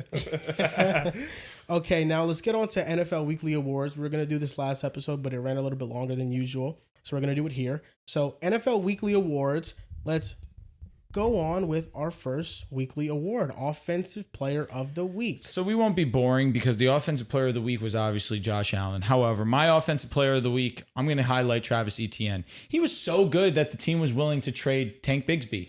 He ran for over 140 yards, 142 yards on the ground, over 150 total scrimmage. He had 96 yards after contact or 92 yards after contact. He did not have and did not eclipse 92 rushing yards once last season. It showed how dominant he was, and it looked as if in week one, we're already seeing the impact of Liam Cohen. That excites me as a fantasy manager of his. I have him in a decent amount of teams. I believe that Liam Cohen would turn things around. After seeing Tank Bigsby get traded, after seeing what he did in week one, I really, really like what is to come from him. He was awesome. And going up against Cincinnati, he should have another week where he looks really great. So I'm excited for what the Jaguars have in store. Yeah, my player of the week, Derrick Henry. He was in the game with Josh Allen. And for 3 quarters, it felt like he was going to be the player of the game. 170 rushing yards, over 9 a carry. Basically, every time they gave that man the rock, he was getting a first down. It was mind-boggling. Some of the play calling in the second half when they were just getting away from the run. I know Buffalo was selling out some more, but they were getting away from the run. Justice Hill was in a ton because Derrick Henry, when he was getting the ball against Buffalo, it felt like he was playing on rookie when everyone else was playing on all Madden. So, player of the week offensively be Derrick Henry for me. My player of the week is gonna be Geno Smith. He's mention. He was having some pinpoint accuracy. He was having some elite throws. I think he was really great. New England's defensive line was able to get at him, but I think he was still making some throws, still being clutch. He had a great game. He led that team to a victory. So that's my player of the week. I think in the risk of being boring, we don't highlight the player who was the offensive player of the week. That is Mr. Josh Allen. It was a historic game. We don't historic need to highlight comeback. him because everybody did. The 4th most passing yards in the 4th quarter in NFL history. I think he is the offensive player of the week. Drew said that. Yes. 100%. Now, defensive player of the week, it should also be round table obvious. It's Nick Bonito. Nick Bonito versus the Titans offensive line absolutely dominated. 9 pressures, 40% pressure rate. He was incredible. And this being his first game after being paid, being this much of a difference maker on the defensive side of the ball, he had to be the defensive player of the week. Mine was Myles Garrett going up against Cincinnati Bengals. He was one of the reasons why the team damn near won that game because every single time he was down the field, he was causing havoc. There was one drive, one possession where he goes pressure, he goes sack, pressure. Someone else gets the sack on Joe Burrow. There's a reason why that game was ugly. A huge part of it was because of Myles Garrett. He could honestly be this answer every single week. That's how dominant he is. But he really stood out against Cincinnati this week. I don't have a player of the week for defense, but I have a team, and it's the Cleveland Browns, able to stuff that Cincinnati Bengals offense. You know, Joe Burrow had 7 yards in the second half. Jamar Chase was taking out the game. T. Higgins was taking out the game. I mean, they couldn't run the ball this Cleveland Browns defense really put their foot on their necks, and they played an amazing game. I'm going to go with Edgerrin Cooper. Edgerrin Cooper, 4th most tackles amongst all defenders, 1st most solo tackles. He had the most coverage stops according to PFF. He was a lead against the run. Micah Parsons on a limited snap count. There was no question about it. Edgerrin Cooper was the best defensive player on the field, and he's going to be in consideration for a Pro Bowl and an All-Pro nod this year. He's great.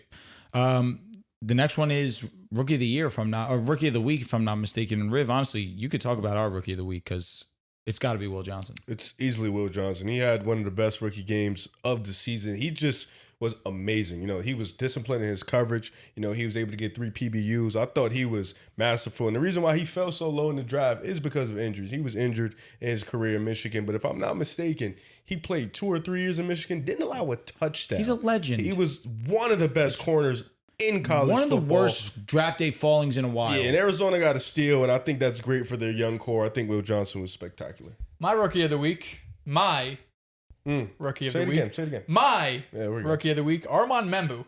This past week, the New York Football Jets. This past week, PFF's number 1 graded tackle.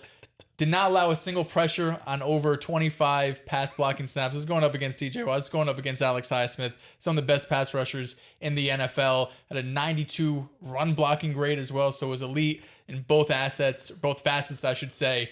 It feels like the Jets have their franchise right tackle. It's one game, but goddamn was he good. Mecca Ibuka, 2 touchdowns, game-winning touchdown. He already proved to a lot of fantasy managers that they made the right pick when they selected him so high in their drafts. This was a type of game that gave them a lot of confidence that they made the right selection. I thought he was an absolute monster. And until Chris Godwin comes back, he's going to have a really big role in the Buccaneers offense. Yeah, and I like what Emeka Egbuka did, especially because he was very efficient with his opportunity. 4 catches, 2 touchdowns. That's impressive. He also said, I'm going to win the game here. Yeah, that was tough. That was tough as hell. That screams aura. Game of the week, the obvious answer, and I think that this is okay to talk about. It's the Bills and the Ravens because it's one of the best games I ever watched. Honorable mention, Steelers and Jets. Without a doubt. Definitely. That's the only other answer if you had to say one. I say that Chiefs and Chargers. Lions too. I say Chiefs that you could argue the Jets and the Steelers was slightly better because of the narratives behind it. Also back and forth. Because you also didn't anticipate the Jets to be as good as as good as they were. So that's where I can hear you if you say Jets and Steelers. But Ravens and Bills, they were down 25-40. Josh Allen happened. He throws for over 250 yards. He has 3 touchdowns in the fourth quarter alone. He was spectacular and absolutely stole a win from the Baltimore Ravens. It was one of the best games I ever watched because the Ravens played great. It's not like they played bad. It was 2 drives, 2 mistakes where Derrick Henry fumbles, and I guess you can call it a mistake, but it's 4th and 3, and Lamar Jackson's hurting, so they decide not to go for it on 4th down. You just can't you can't give players like that opportunities because they'll steal a game. Yeah, Bills Ravens. It is legitimately one of the best games we've ever watched. Historic game. Steelers Jets, honorable mention. Chiefs Chargers, honorable mention. Chiefs Chargers was really great. Dallas Cowboys, Philadelphia Eagles. That was another That one. was a good cooker. game. I feel like we would have got a banger if it didn't get suspended. Like a real offensive. You want to know it was a good game because of how dog shit it was? Cincinnati and the Browns. It was a that good back and forth yeah. of like, yo, what is actually happening here? Yeah. Those type of moments make me feel like, all right, this is at least entertaining. Bears-Vikings Monday night ended up being a fun game. Raiders Patriots wasn't bad either. Every I enjoyed it. Yeah, it was I solid. definitely enjoyed it. Honestly, the only game that wasn't good was Dolphins and Colts. And I give honestly, it the this. Titans and Broncos It was hard to watch It was that, too. really brutal. Now let's go on to a funner conversation. Team of the week, and the team of the week should be unanimous. And Buffalo it's, Bills. I don't hate that, but I mean, did the Buffalo Bills make history? They didn't. It was the Indianapolis Colts. Actually, they did. What was it? The history was they were the first team in NFL history to come back down 15 points with under 5 minutes left. All right, that's pretty electric. But I also don't know if thought, that's true. I don't think it's true That's either. just I was gonna say It just because sounds like It it's is. true. It is though. Like with the 99% win probability for the Ravens were the first team to lose in that way. Here we go. Teams previously were 266-0. In that game, they're 266. All right, that is They're history. also it was like when Derrick Henry has that many yards, Lamar has that many yards, teams are like undefeated and they just lost that one. So it's hella history. I just don't have the numbers. I can respect the Buffalo Bills being the answer here. I'll take back Who's the your unanimous, team? but it's got to be the Indianapolis Colts. Indianapolis Colts made NFL history, scored on they put every dope. drive, either a touchdown or a field goal. And shout out to that guy, Daniel Jones, a guy who people said was useless, garbage, not a starting quarterback in the NFL. And in week 1, he makes NFL history on the franchise that had Peyton Manning, a franchise that had Andrew Luck, a franchise that had Johnny Unitas. They never did it. But in his first game, let me also add, Anthony Richardson never did it. That's for sure. Or Phillip Rivers. Didn't get a fair chance. Or Matt Ryan. Or Carson Wentz. Yeah, a bunch It's of a lot of irrelevant guys now at quarterbacks. this point. But Daniel Jones did. And shout out to him. Shout out to the Indianapolis Colts. They're my team of the week. The Buffalo Bills, I understand. Team of the week, probably most impressive win. But I thought the Los Angeles Chargers on Friday Night Football going up against Kansas City Chiefs. I had to pick them. You did. I picked the Chiefs because it just felt like it's the Chiefs. You know, they're coming off an respect embarrassing that. loss Yeah, in the I Super Bowl. They respect got to go out there Embarrassing and loss. really show something. But it felt like maybe a turning of the tides, right? Maybe it feels like the Chiefs, another year older for some of these guys. They were due, man. The weapons are another year of just being asked. The running backs don't look good again. The defense feels like it's not going to be as good as it was last year. The Chargers, man. A clutch victory too. It's not just, it's one thing if you went out there and you just had a calm win, you're up by 10 points, say Mahomes has a couple mistakes or maybe Pacheco fumbles or something weird happens. But no, I mean the Chargers were cruising, the Chiefs came back, and then the Chargers shut the door on them. Shut the door on Mahomes. The Chiefs, Mr. One Score wins. Shut the door on them. The Chargers are my team of the week. It's easily got to be the Green Bay Packers. Now, I understand Colts, their dominant win over That's a good the pick. Miami Dolphins, but, that's a bottom feeder team, the Miami Dolphins right there. The Detroit Lions are the NFC North favorite coming into the season, at least before the Micah trade. Then Green Bay jumped them in the odds. But Green Bay making that statement, everybody all offseason saying that they can't win these games in the division. They struggle against top competition. For them to beat the defending NFC North champions in the first game of the season and for them to mollywop them the way they did and dismantle them, and I mean devour them from top to bottom. They left no crumb left on a plate. They ridiculed them. They embarrassed them. It wasn't even close. Defense and offense. Jordan Love doing what he had to do. Jordan Love making throws that make you fall in love. That's true. That's true. That is what he did. And the Packers were the team of the week because they proved, like Dell's mentioned earlier, they're the best team in the NFC. Agree to disagree. I heard some things there I liked. However, I think it's a little bit more fun conversation. Let's talk about the teams on Fraud Watch. The award I have to give to no other team.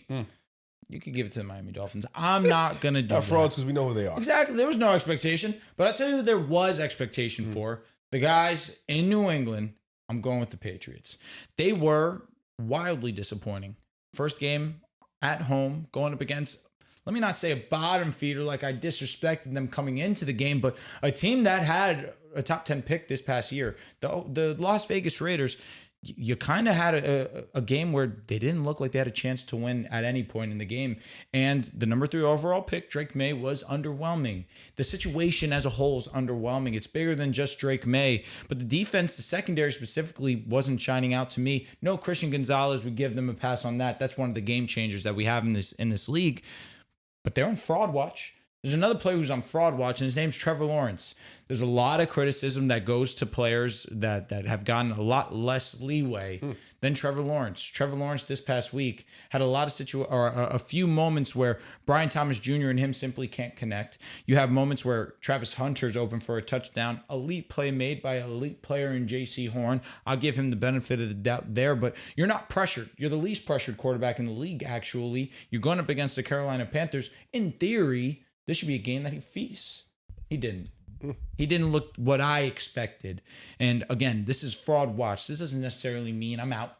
I'm done. I'm not the hugest fan of the Patriots. I've made that evident. But Trevor Lawrence still has his room to grow, and he has his time before I become impressed again. Yeah, I mean, number 1 frauds in Miami, like obviously, right? The number 1 frauds in Miami, they were the worst You team didn't in the believe NFL. in them, so what does it matter? Exactly. That's why they're not my fraud team, because I thought they were a 4th place team. I'm just thinking nationally. 4th place. You better watch my it. frauds, though, Detroit Lions. Now, I'm going to give them a little bit of slack because I do think the Packers right now are the best team in the NFC. When you go up against the best team in the NFC, it's okay to lose. But You keep saying it, Riv. it was just the fast that they lost. It was just they couldn't move the ball on offense. I mean, Jahmyr Gibbs had 10 catches for 33 yards. It is the least amount of receiving yards any player in NFL history has ever had on 10 catches. That's how bottled up this offense was. So when I look at the expectations for Detroit coming into the year, I think a majority of people, I know, Riv, you were different. I think John might have been different too. But a majority of people had them as a minimum top 2 team in the NFC North, definite playoff team, and it's still early. But when I start thinking of frauds, I want to think a week ahead, right? Like, what happens if Detroit loses? What happens if X team loses? Detroit loses to Chicago Bears, the team that's been in 4th place for however many years in a row. Of course, Ben Johnson is there, right? The former offensive coordinator of the Detroit Lions. I think it's going to be panic in the streets. So there'd be my fraud for this week. My fraud is going to be a team that won the game because I just don't like the way they looked. The Cardinals? Nah, the Cincinnati Bengals. A team that I was told all offseason, they're healthier. Now that they're healthier, they'll start out the game. They'll start out the season strong. They'll come out the gate strong. The team that, paid Jamar. They paid Trey Henderson. They brought him back. A team that's supposed to come out and really impose their will. And they came out and they played the Cleveland Browns, one of the worst teams in the NFL. And it just looked awful. The game was dreadful. The offense couldn't get it going. Like I said, 7 yards in the second half. Their star quarterback, top 5 quarterback in football, 112 measly yards. That seems pretty poor and pretty pedestrian to me. I have them losing next week, and I'm on Dell's vibe. I like looking ahead. I like looking forward. They didn't look good against the Browns. They're going to lose to the Jaguars. This doesn't seem to me like a team that's pushing for a playoff spot. Maybe needs to get better.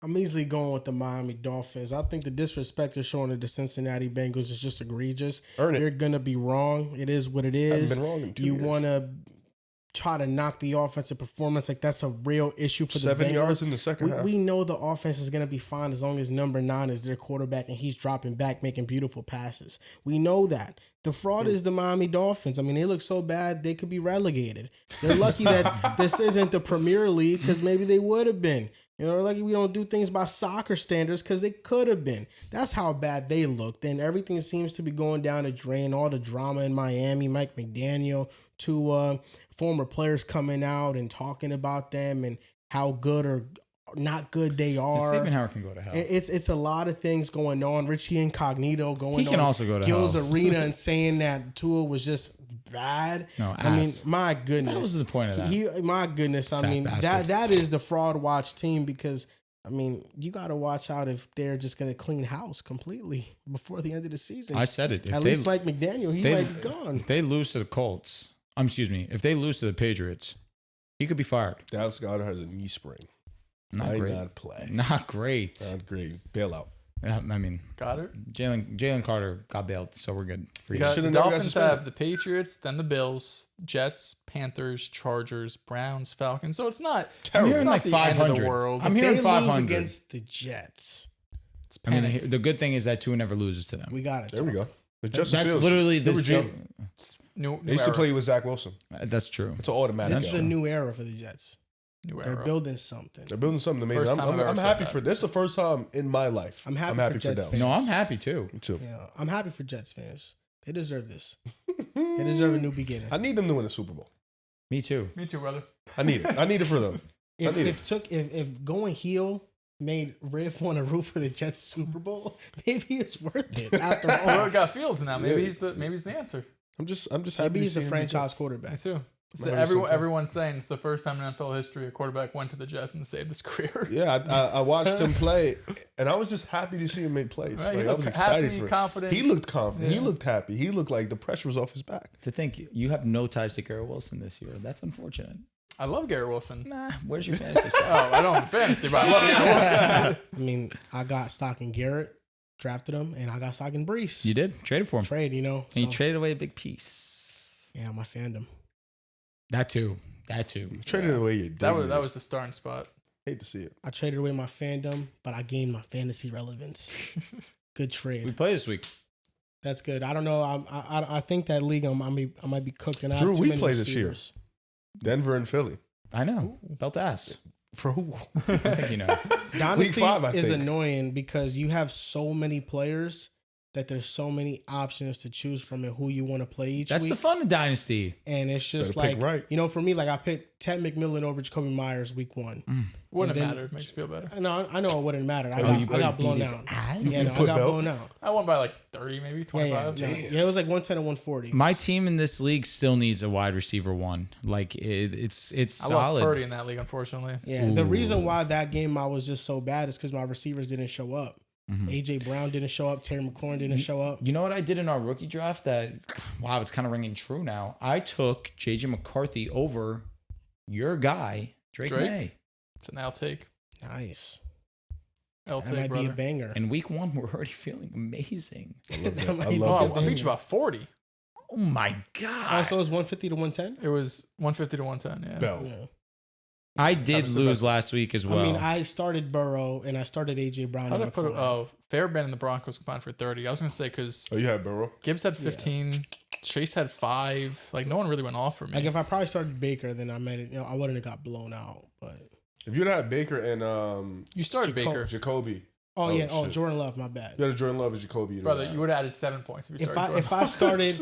If I started Jordan Love over Joe and I started Jacoby over AJ Brown. Well, let's see. They show you if you had the perfect lineup, what would you have done this week? Yeah, double check. It said like 140.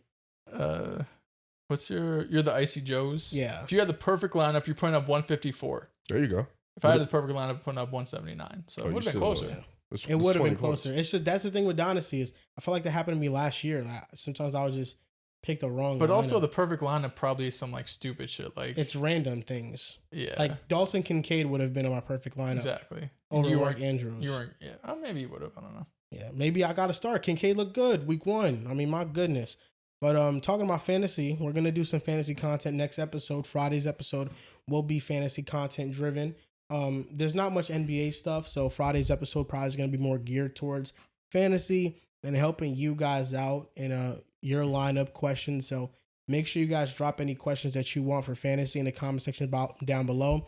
We're going to put some things on Instagram and Twitter as well, where you can just go ask questions, who to start, who to bench, all of that good stuff. We're going to do that this Friday. So make sure you guys tune in. Thank you for watching for this NFL version of Pick'em Week 2 and the weekly awards, sponsored by Splash Sports. Make sure you guys go and join our Pick'em Week 2 contest. $5 entry. It helps support the podcast a lot. That's a great way to support us and also to compete against us in NFL Pick'em as well. Each week, whoever wins and comes at the top of the leaderboard, if you are tied with other people, we will randomize that list of names and we will give you guys a prize. It could be something like an NFL jersey or something like a gift card to go out somewhere to eat. We're going to think about the prize to give you, but anybody that comes in first place in a pick 'em pool is going to get a prize because you guys are supporting us. We're going to give you guys a little something and have some prizes every single week. Maybe even a segment on the show. That could be a possibility. And on Friday, I also want to make it a weekly thing where we talk about our one and done on Splash. Because honestly, that is one of the more fun games that an app has to offer. Last week, I chose Derrick Henry. I was at the top of the leaderboard. I was going to make some nice money until Josh Allen happened. I'm sitting in third place right now. This is a year-long thing, but we might as well make it a weekly part of the show. This week, spoiler alert, I do have my pick. But again, we'll have that on Friday. We'll make that a weekly thing. You guys that are competing in it, you leave the player that you're going to use and play with each week, and we're going to keep track. We're going to mention the top 5 leaders on each show. That's a fun game that Splash offers. So again, you can enter into that one as well. So thank you for watching the podcast. You can follow us on Twitter at PickAsidePod, on Instagram and TikTok at PickAsidePodcast. Thank you for watching, and we'll see you guys next time.